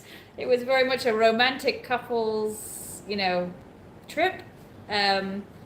That, you go and see these orangutans in the wild that you can't see anywhere else. I just thought that was so special. They weren't proboscis monkeys. Notice he wasn't talking about proboscis monkeys. Harry's not bothered at all about orangutans. He doesn't Wiggles think that. while he eat, and he does a giant leap. Proboscis, he's the colossus. Proboscis. Yeah, I mean that was the downside of the trip, is Harry singing this song like continuously. But it was amazing. And the proboscis monkeys are also really amazing. And another question that I had on here was from Tones, who said, have you guys found that you packed more than you actually need? Yes. And is there anything you didn't take that you wish you had? No. I don't think it would have been possible to. We've definitely, all the way along the way, we've been getting rid of stuff that we didn't need. So firstly, Harry packed way too much. He had this like huge jacket and things like that. So you dumped a load of stuff in the first week. And then when we got to Darwin, we shipped our camping gear. So we've got rid of those, and we picked up stuff that we needed for more long term. So a lot more repairs and things like that. So we've been doing stuff that we always planned to do. In terms of stuff packed more than I need. So there's like a pair of jeans that I haven't worn the whole time I've been here. I'm pretty limited on my clothes. You might have noticed, for me especially, seem to wear the exact same outfits, because what I do is I buy multiple versions of the exact same top. So like my grey stripy top, I've got 2 copies of that. My green long sleeve, 2 copies of that, although one of them's now turned purple. And I've got 2 black ones, which are like thermal underlayers. Of course, I've not used not really worn those, because why would I wear thermals? So there's definitely stuff that's winter gear that we're kind of lugging around, because eventually we'll get somewhere with winter stuff. Maybe we do a couple of days. It's not getting a lot of use right now. Anything that we didn't take that we wish we had? Yes, this is sensitive information. Maybe don't hold that up to the camera. Oh yeah. Good call. Thank you very much, throttle addiction. Do you have fuel bladders on board just in case? No. We once needed the full capacity of the 37-litre tank, and that was in Northern Territory. Just like 650 kilometres. You might at a stretch in at least in Indonesia, but I think probably the same in Malaysia. Like certainly in Indonesia, you might at a stretch go 50 kilometres between petrol stations, but you will never go more than 5 kilometres between somebody who sells individual bottles of fuel outside their home. So it's just been absolutely pointless. Like, and that's a thing Liz is saying as well. Even when we find these deserted tracks, they still go past 6 people's home. Like there would just be a street in Australia. And no. If we ever get to somewhere, say when we're in Africa, I think Mauritania is known for having quite big stretches between fuel. Just get a 5-litre bottle and just strap that. There's no reason for us to take extra fuel. Our tanks are the biggest tank you could buy. So no, not something that we've been that bothered about. Question from Ken about the charging. We do, both bikes have a USB plug so they can charge. Liz, because she's allergic to doing anything tech related, I don't think has ever used her plug. I do. I do? Yeah, I charge my GoPro batteries and things on the go. Oh, good. I thought you were doing that off the battery. That's really good. Mine, I have an auxiliary. Yeah, I've got a 2 USB plugs, but they've just died. I'm getting Sunny Cycles here in Kuala Lumpur to fix it. And then I have like cradle for the Garmin, keeps it fully charged. That still works. Generally speaking though, we still need to be going places to charge stuff because this drive needs mains power. The drone needs 60 watts, which I don't fully get all the watts, amps, volts business, but needs more power than the bike can produce, so it won't charge the drone. So there's a few little things like that where we could keep going for a few days. We can sometimes keep going for a few days just off power banks, but 2 days is about the max before you're like, well, we're no longer flying the drone or something. I do get sad about how little drone footage I end up getting to use because the footage is so nice, but I don't want to make a 4-minute sequence of just like, oh, look. On another question we've got, how are you tackling basic maintenance? Well, doing so well. I fancied myself as a mechanic. It's been a bit of a harsh wake up for me because did I mention I was a Bollywood actor? In between some of my stints as Bollywood actor, I went to Nepal and sort of voluntarily apprenticed myself to a chap called Raju who fixed Enfield bikes. And so I was a little bit like, oh yeah, I get this. But I hadn't really updated any of that learning for the DR, and I think I'd forgotten a lot of it, and I overestimated misremembered how easy it was. I didn't keep it up as a skill. So there's something that the mysterious traveller that we're riding with who doesn't want to be in the videos, so he just sometimes appears in the background, said this thing which I think is quite prescient and certainly true of me, which is every time something goes wrong with his bike, he can trace it back to something he did. So it's like, oh, his shock failed. And he's like, oh, that's right, I tried fixing the shock myself, so that's why the shock failed. Or like, oh, like for me, the chain, I put the chain on myself, and by the time we got to Darwin, the guy was like, geez, how long you had that chain on? So I can do basic stuff. I can take a wheel off and I could put it back on. I can but sort of, yeah, down to tolerances and talks, and I still get proper people to do that stuff, which I'm embarrassed about, but And the I'm thing not going is, to learn it on the road. it's so cheap to do it, as Yeah. I think we point out in our next episode when we do have to go to a mechanic. It's so cheap to go and just send it to a mechanic here, like $2 to go and do something that would take you an hour. So quite often you just get someone else to look at it for you. But we don't. There are certain things that we should do more, and we know that we should do more. For example, checking our tire pressures. Check oil. We didn't check our tire pressures, and when we were sort of reminded to, we checked Harry's front tire, and it was on 5 psi. So Squidgy. yeah. So things like what's the one, re-lubing the chain. I think Yeah. we've kind of gone into that mentality of actually we don't really do much lubing of the chain and re-cleaning of the chain because we're using it every day. But it's an O-ring chain. Like there's debate online. Most people are like, the only reason you clean an O-ring chain is to make it look nice. Yeah, Because the actual working part doesn't get any of that oil. because they should get changed every 20, is it 20,000, 30,000? So we'll do Dave! that before it would get wrecked anyway because we're Dave. riding so much. So stuff like that other people might do as maintenance, and we would do back in Sydney, after a ride we'll clean and then do the chain. We're not really doing much of that now because we're just using it so much that the chain won't get rusted before we need to replace it anyway. Yeah. Um, Answer Dave's question. I'm jumping straight to Dave's question. Dave's my best mate since childhood. Sorry to other people that might have been watching and thought that I'm my best mate. Yes, I'm keeping all of the unused footage, much to Lisa's chagrin. Like, before I set out on this, my original plan, which I'd done one trip through Europe that I did this with, was film every minute and save every minute. And I still have a drive somewhere that is 1080p footage that is, or 720 footage, whatever you call it, that is a whole trip. Whereas Liz said, filming everything is stupid, so now we only switch on our GoPros when we think something good's going to happen, which does mean we miss things. But yes, I'm keeping all of the footage. Liz thinks it's ridiculous, but I'm like, hey, look, if we get thrown in prison in Iran somewhere or something, that footage will be worth a fair bit without our editing and the downgrading when it gets uploaded to YouTube. So yeah, if you're looking at helping us license the whole deal, we've got it all.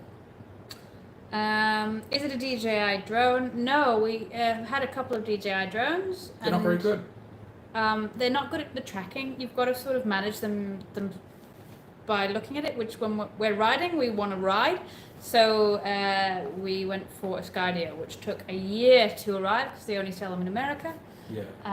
Very expensive, like about 3 times the price of they might have come down a bit, but about 3 times the price of a top of the line Skydio. Not top of the line Skydio, that's ridiculous, but consumer Skydio is about 3 times the price of a consumer DJI, but it is cool. Like I will sit there sometimes and Liz will come up and be like, "You doing the editing?" I'm like, "No, I'm just watching the drones whizzing between trees," and it loses you. You go through a little like tree alley archway thing, and it'll consider it and then go no, and then go and then follow you again, and it's just mesmerizing. I love it.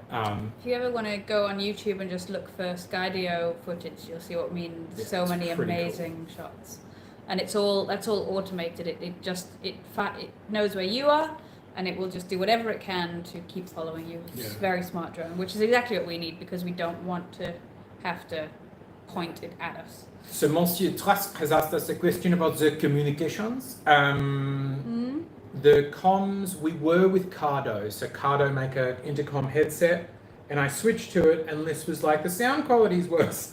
And I just kind of ignored it. and we stuck with the Cardo. My annoyance with the Senna is the Senna, you go around a corner, or I'm quite often ahead of Liz because Liz dawdles, and and then when we get disconnected, I've got to press my headset to reconnect. And usually me pressing mine will reconnect us, but sometimes Liz has to press hers and she just doesn't. But we think that could be because he's got an older headset. It could be. But we mostly haven't been using headsets for the whole trip. We've only just got around to using them, and now Harry's bought a new one, so we'll see how that goes when we get the bikes back and see actually if that's a lot better. But it's when we actually decided to use it, the quality is so much better on the Senna. And that's exactly what I remembered from us having it in the first place. Was I used to be able to hear you. Now on the Cardo, I've got no idea. Don't get a Cardo. That would be my suggestion to you. They're both meant to be leaders in the market. If you're only talking to your phone, I hear my phone so crystal clear that I can hear. I was listening to audiobooks on our way through Northern Territory, and you can plug in-ear headphones into it as well, which makes it even better. But it's an intercom system where every time we would have to cheat a bunch of footage in older seasons of ours, because this would go, I go, what, until she'd said it 8 times and I'd pieced it together. And then we just have to cut it, because you don't want to watch 5 minutes of us getting increasingly frustrated at one another. But if you watch back on them, I wouldn't be surprised if you found that Liz is like, friendly mood says something, and then by the time I'm responding to it, I'm like, what? Oh, yes, okay, it's a nice looking tree. Inexplicably, because I'd be, get a Senna. Yeah. Not a Cardo. It's a lot better. The drone did crash. But it was fine. It was whizzing through power lines. So my new rule is no power lines. I was told that it doesn't like sort of individual wires that are vertical. So I was sort of watching out for those, but it seemed to handle power lines okay. But then, as you'll see in the last one, I was considering not showing the footage because questionable, highly not recommended drone usage. But I was like, it's pretty cool. It goes, for anybody who doesn't know that clip exactly, it's like power lines going up to a post, and it ducks between power lines that are about the width of the drone. It's amazing. And then immediately hits another set of power lines. Yeah. But it's fine. Just picked itself up and kept flying. So. And we're not riding through towns anymore. That was where we realised the drone is not as clever as we thought it was. Cardo Pack Talk Bold is at least like 2-3 years old, was the one that I had. That's what Harry had, yeah. I had the Cardo Pack Talk and you had the Bold. Yeah, both are terrible. Wouldn't recommend them. Not the speakers. ability is amazing. It's just how clear the other person is not good compared to the Senna. It's so night and day. And we suffered through that one for a long time. You are absolutely right, Monsieur Tusk. It could be a master-slave thing. All the best things are a little bit master-slave.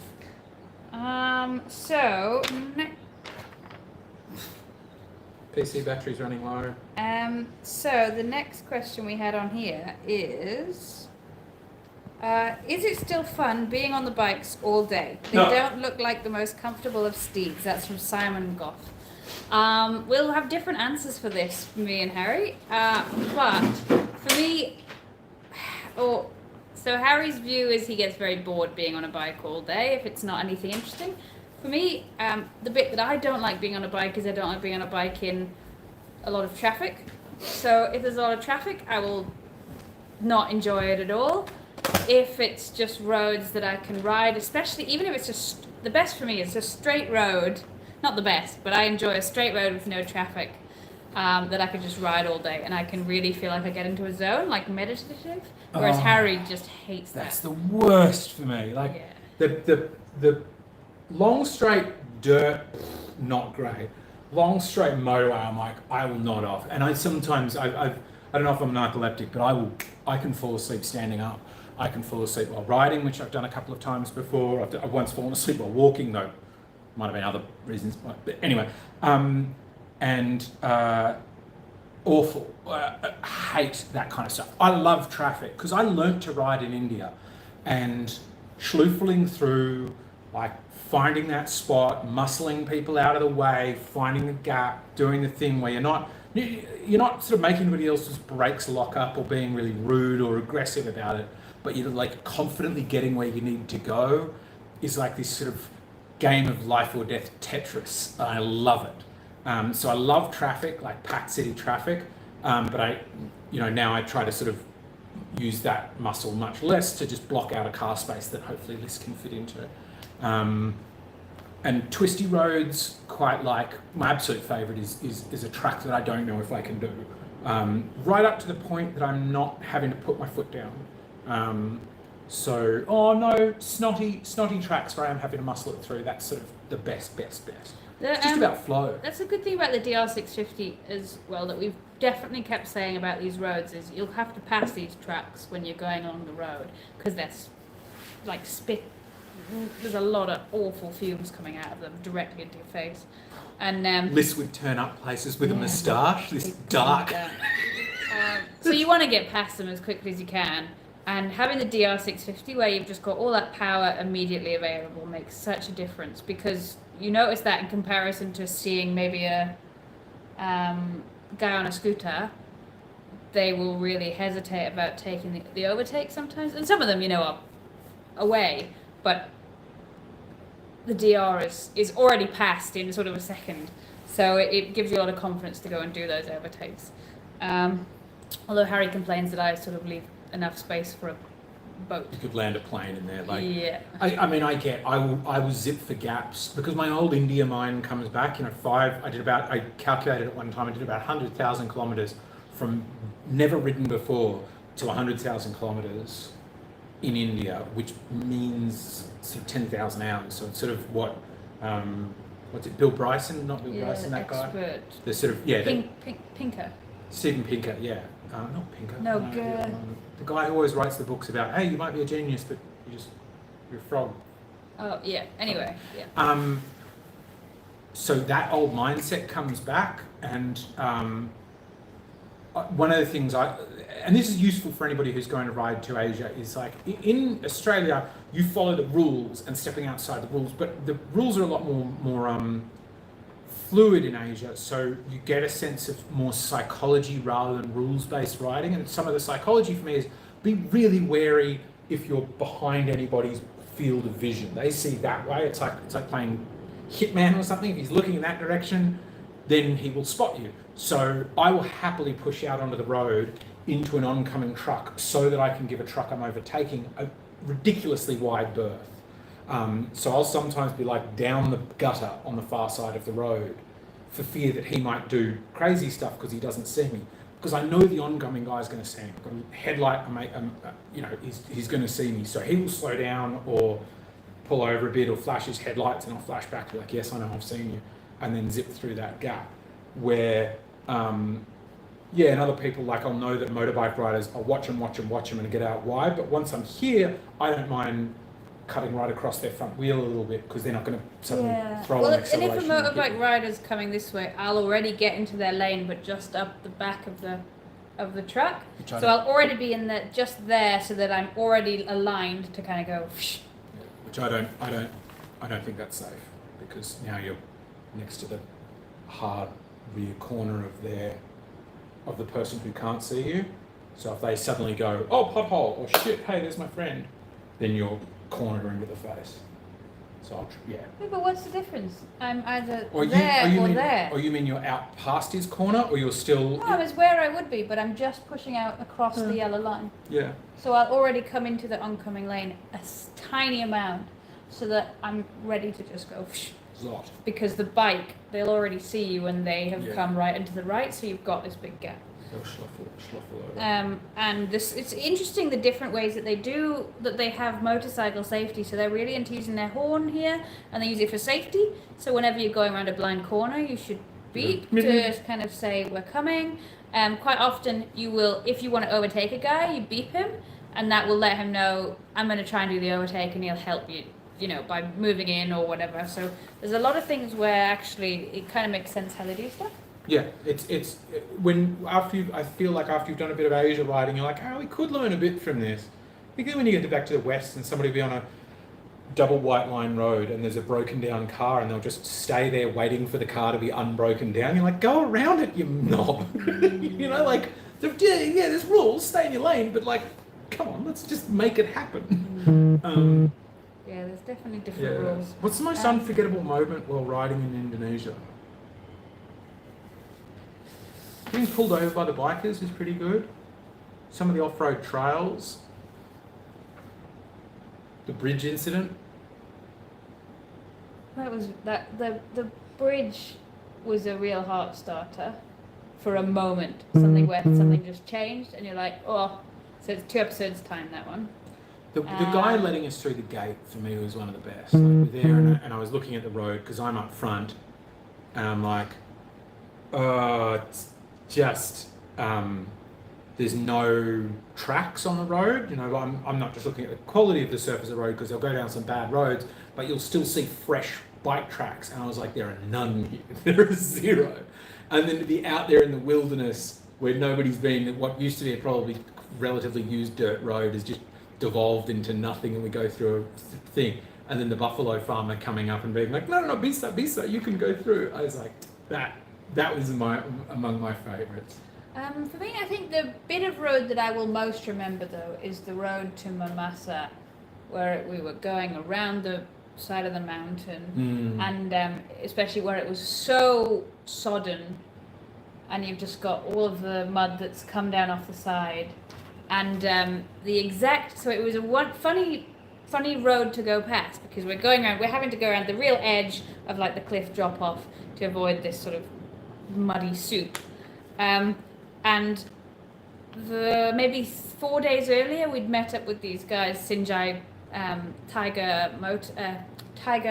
Riders Club, Tiger Owners Club, TOC Sinjai. And they had we'd looked at their Instagram, and their Instagram, one of the most recent ones, was showing them riding through this muddy thing on the side of the road. And I was like, oh, where's that? And they're saying, oh, it's in West Kalimantan, around Mamasa. And I didn't think anything of it. And it was only when we got there, I was like, this is the exact corner that we're going around. And we'd said, I'd love to ride there. Yeah. I'd like so much fun. Yeah, and then we got there. So I feel like that bit of road is the bit of road that will most stick in my mind for the longest time when riding.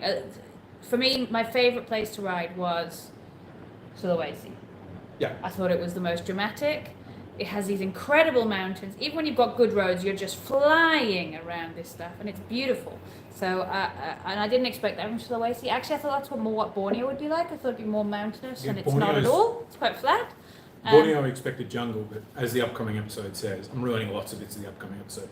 It is devastating. Borneo is 2/3 is now sawit, is palm oil plantations, and so there's no jungle.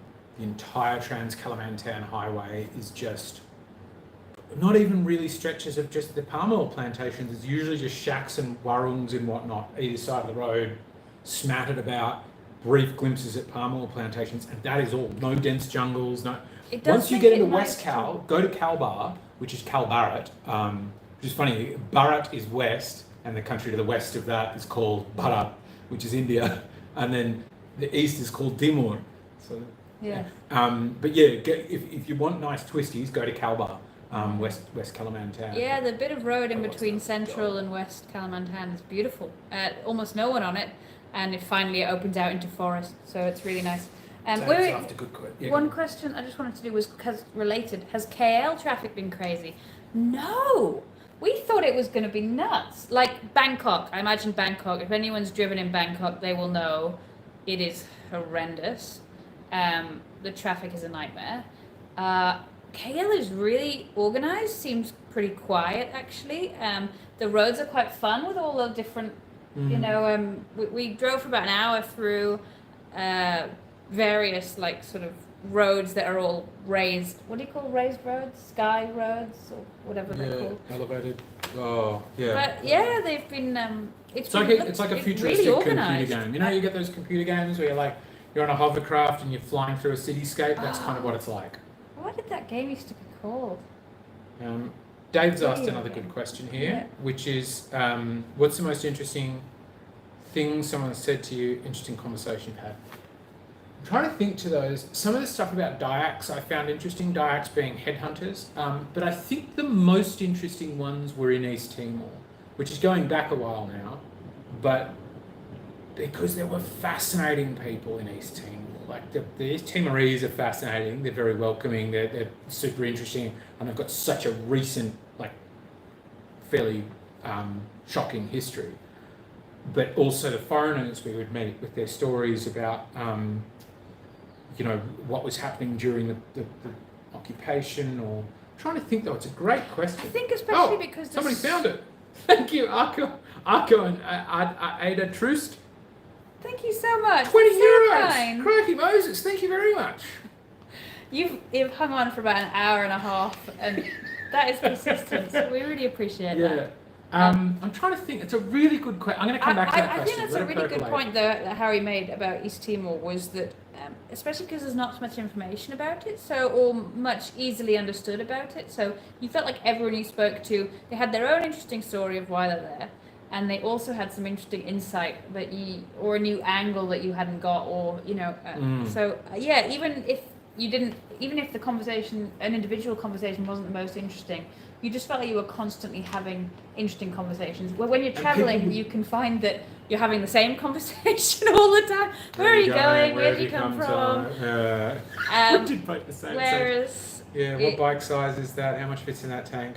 Whereas, in East Timor, people would dive straight into, like, we went to watch Balibo right before going to see the actual fort at Balibo, and one of the guys we talked to there, but all of the people in East Timor would be like, no, let's jump straight to the gristly, tough bits of a conversation within the second phrase that we're sharing back and forth. They'd be like, what do you think about this? Or like, I started feeling comfortable by them being like, so did we invade Timor? Because the way it's told is Australia went to Dili.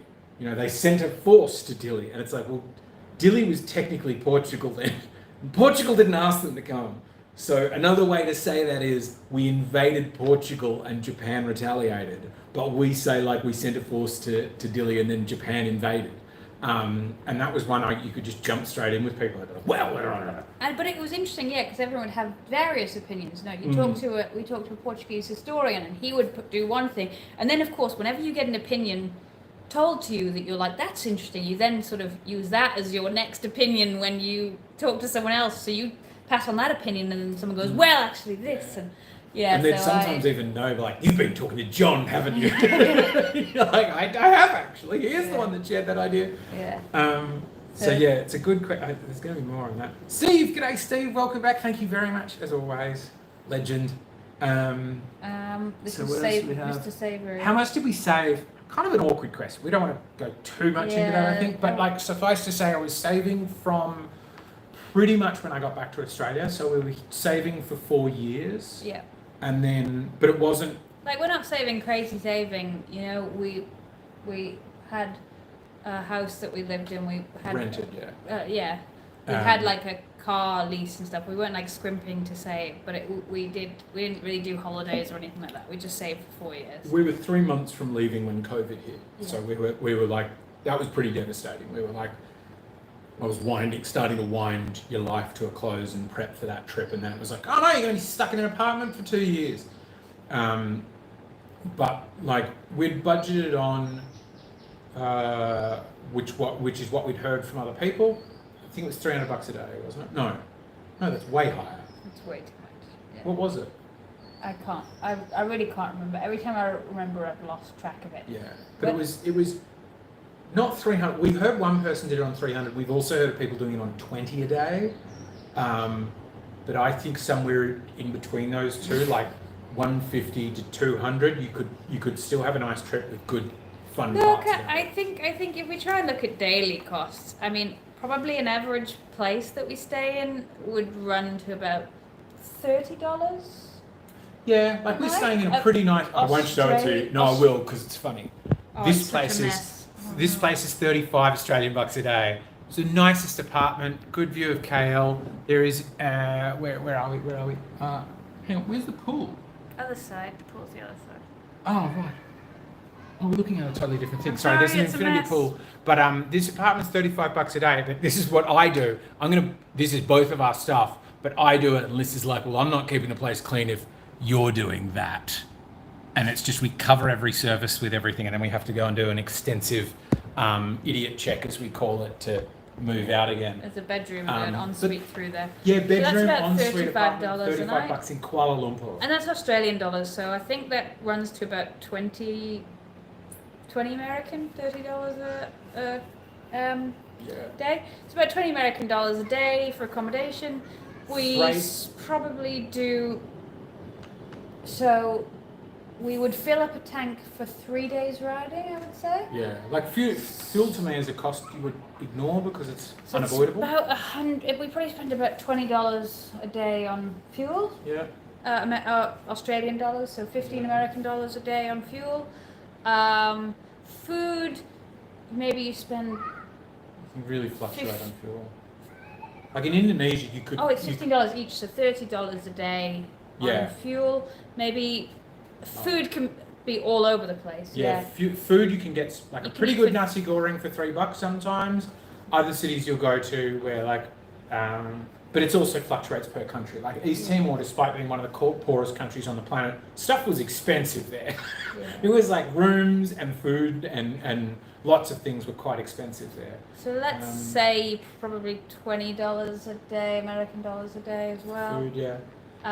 So that's already $70. Then that's not per day. That's zero. And that's not thinking about any of the activities you want to do.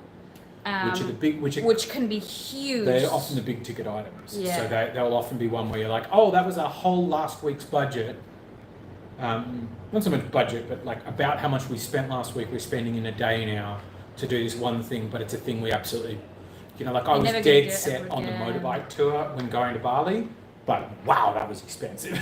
Yeah. Or Liz was dead set on the orangutan tour, which is coming up in this coming episode. That was eye-watering. Really, like we really had to think about that. We misread it, and we're like, oh, it's 470,000 rupiah a day. Oh, that's pretty good actually. That's really surprisingly good. $47 a day. No, $470 US per person. I mean, like, wowzers. So it's quite often those that make the difference, I think. And booze. If you didn't drink, you could do this at about half the price. But you turn up in some towns, and there was one town we turned up at where the guy wanted $20 for a large bottle of beer. But we didn't buy it. Yeah, we didn't buy it. But I mean, if you were drinking, it would add a lot. Yeah. So we'll have drinks when we're in a big town like this, but most of the time we're not drinking, which does definitely add a big thing. I noticed that when I went backpacking though. When I was backpacking years ago, you noticed, oh, I could live so cheaply, but I need to go and buy drinks. So there goes double the budget. Yeah. And the other big thing is the transportation. So freight. Wherever you've got a freight, that is just a killer, an absolute killer. Especially now, the freight is ridiculously high. So it kind of blows everything out of the water. So it's hard to sort of say what's your whole cost or what's your daily rate, because you've got to average. Yeah, there's a daily of $70 US a day, but then there's all of these one-offs. How do you divide that over your trip? It's a lot. It's a lot. And we basically will just travel until we've run out of money. So there's a lot of ways we can extend or cut the trip short if we're spending too much. And insurance, that's another fairly big ticket item. Yes, yeah. Because we wanted. We spent about 3,000 American. Yeah, we wanted insurance. Which we did get helped with. I must admit that was because we wanted to be able to, more for other people's sake than for ours, for them to know that they're not going to risk getting a phone call of being like, look, your son's got spinal injury and he's, in the desert in Morocco, and you want that helicopter back to Australia. Yeah, and that's, it's not no limit, but it's sort of 10 million or something. If it's a maximum cost of like you airlift him out to here and then put him on a flight and take him and get him straight back to a hospital in Australia rather than. I think we'll probably do another 10 minutes and we'll cut it off at 2 hours, if that makes sense. Sure. I've got another couple of questions on here to ask you. Have we had any illnesses from different foods?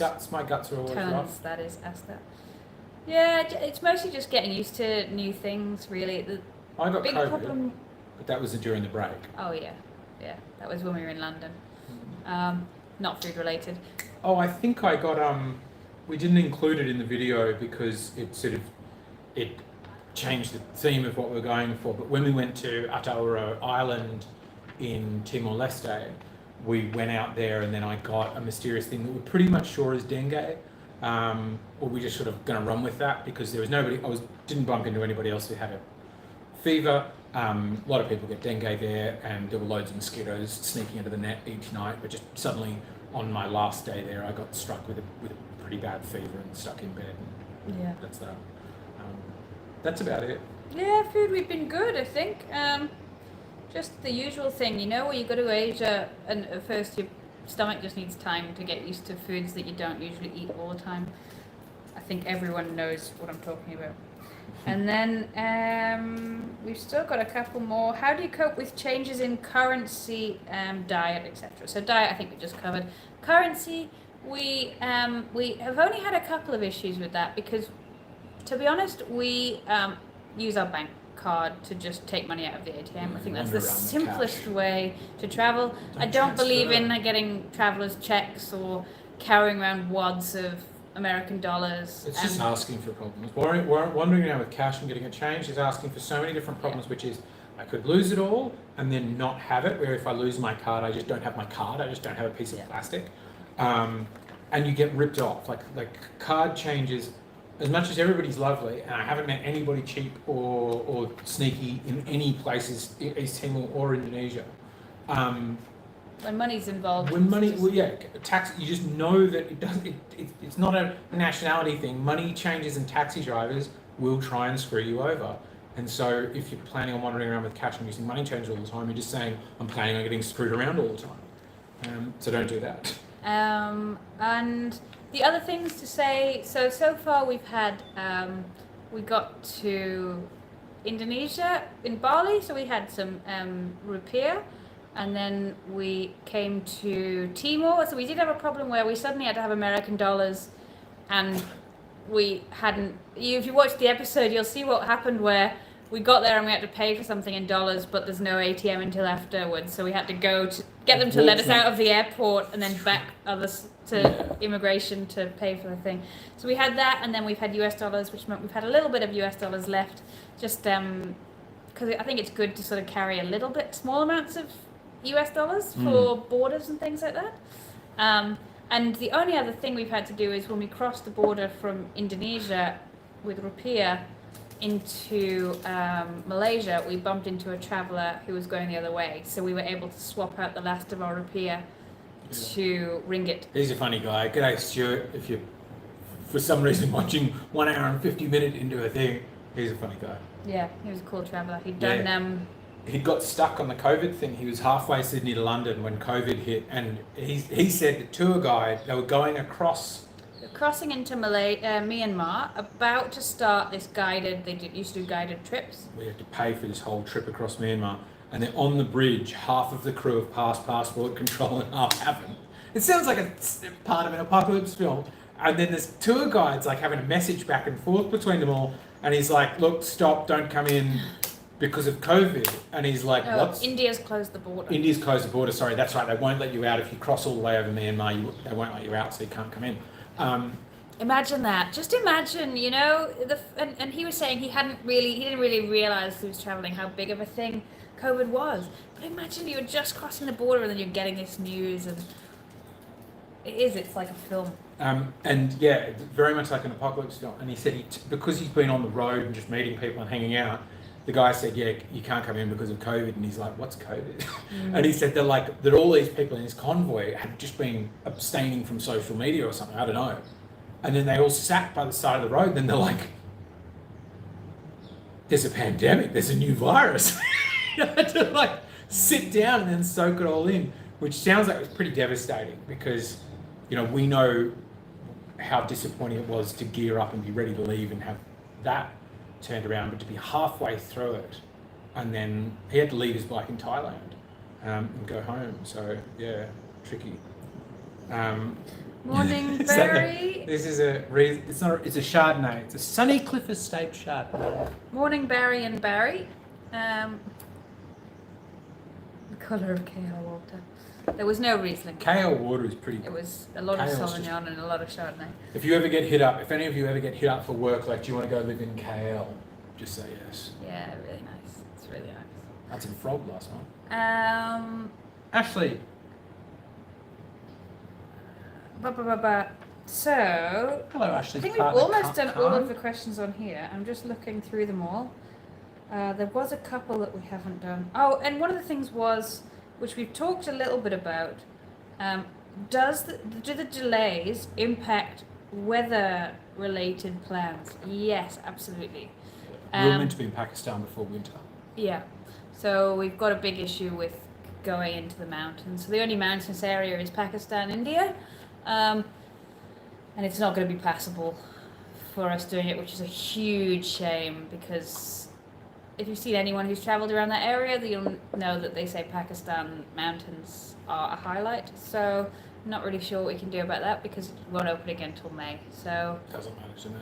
The adventure is the adventure, whatever happens. Like, I have a much, partly because I'm so bad at organising things, I have a much higher developed ability that you can turn around to me and be like, yeah, Thailand's closed. I'm like, cool, where are we going? yeah. Whereas Liz will be like, no, I need to process that and get in a bit of a mood for about a day. Yes. And then I'll maybe be halfway through processing that.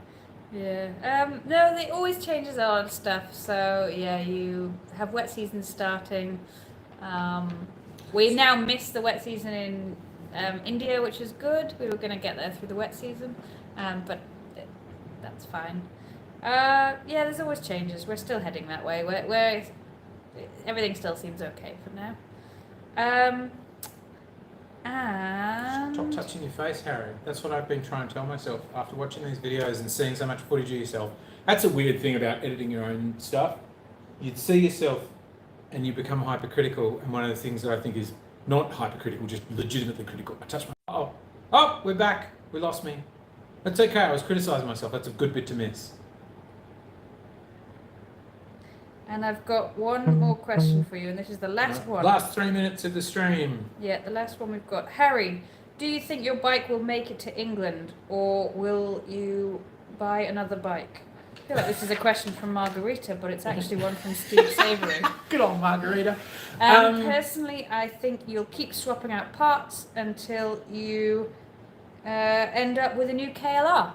That's Steve on our I don't want a Patreon. KLR. Like, my dream, as I've said to Liz, is I was like, what I could absolutely see happening, particularly if we're going to take a lap through Africa, is that something goes colossally wrong with one or the two of the bikes, and then I sort of call up and be like, hey, what do you got? One of the things I've been hoping for a long time is that just as we're about to get to India, Royal Enfield says we've finally got the 650 Enfield, the Himalayan ready to go. Do you want it? And then go, yeah, sure. If you give me a free bike that's mine to keep afterwards, I'll ride the rest of that.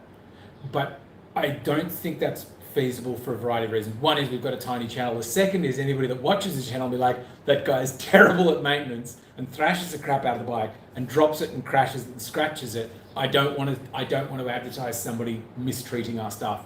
Because I love gadgets, I love toys, I just don't look after them. I'm like, no, I'll use them and use them and use them.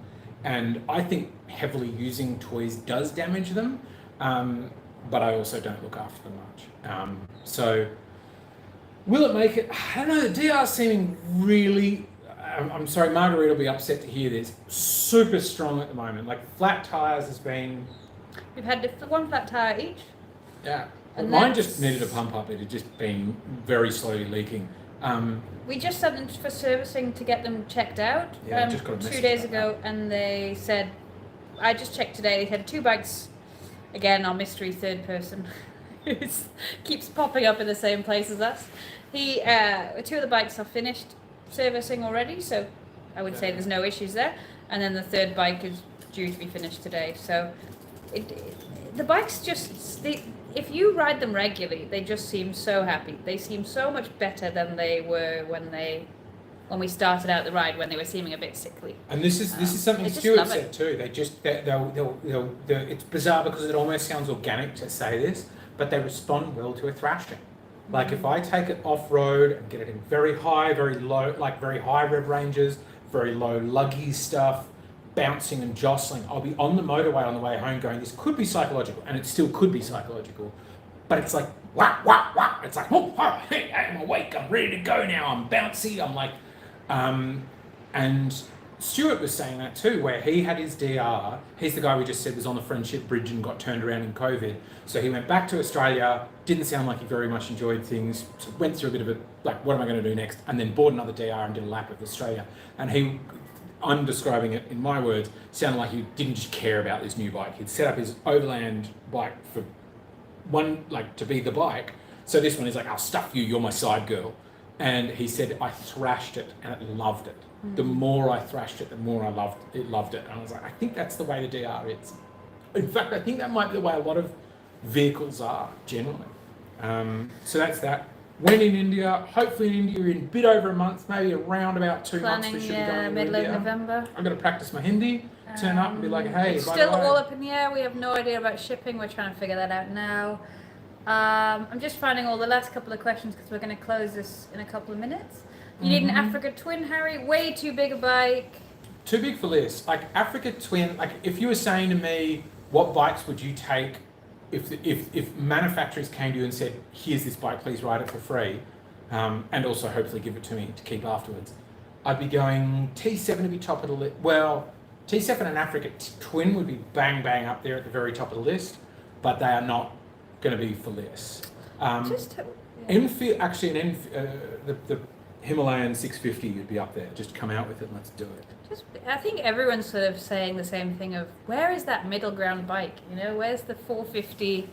Yeah, 450, but 500, you know, but it's got the ABS, it's got, I don't know. But looks like the Himalayan. Not super heavy.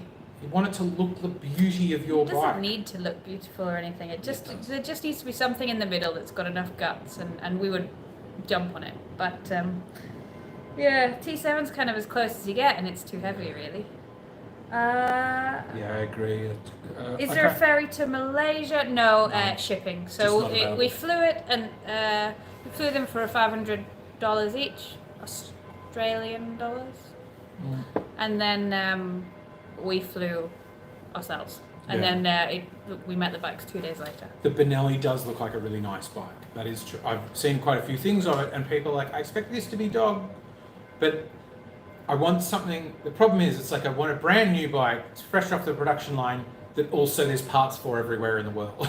I want two things that are totally impossible, or just be eminently fixable by oneself. Like the fact that to take the spark plugs out of the Enfield required 0. You just took them out. The DR is one step worse. I must take off the tank, whereas the newer bikes get, it's like, no, you've got to take off this fairing and that fairing and undo this bolt and undo that bolt, take off the fuel tank, take out the fuel pump, now you can touch the spark plug. It's like the spark plug, it's the spark plug. So let's start to wrap this up. I do not want fuel injection, but you're wrong about so many things, Margarita. I can forgive you this additional thing that you're wrong about. Thank you so much all for joining us. We really enjoyed chatting to you. I have been absolutely looking forward to this. Yeah. We're going to have another episode coming out in on Monday, a few days. As usual, Monday one. Monday upload is coming. Oh, you switched me back to the Monday slot. Yeah. Share the videos, particularly if you've stuck around for this long. 72 of you, you're all legends. And we really appreciate the time you spent and speaking in chat or just listening, as I imagine some of you have us on the background while you're at work. Thank you so much for coming and joining in. If you want to help us out, I know many of you have been asking about stickers. Somebody's even sent us an email in the meantime. The biggest thing you can do to help us out, that we have spotted around the internet, some of you doing this, that we really super appreciate, that is free, is mention us to your friends that you think might like us. Like, not in an aggressive way that they're like, but if you're like, I think you'd enjoy this, that they would be thankful that you told them. That helps us, that helps them. That's a nice thing to do. That would be the biggest thing you could do as a help to us, because it also warms up cockles when we see that. We are friends. I know, Margarita. You help us by boosting the chat, by inflaming our other people to respond. We will get a haircut. I think you're right. We're overdue. Yeah. Both of us. Not this week though. Thinking Bangkok. Yeah. So watch this space for a haircut from both of us. Yeah, I might shave it all the way off. We'll see. Look forward to seeing you again soon. Thank you again, as always, for joining us. We're now going to go out. I've drunk most of a bottle of wine, so it's time for me to go and eat the weirdest thing I can find. No, we're having steak. Bull's penis. Goodbye. Goodbye.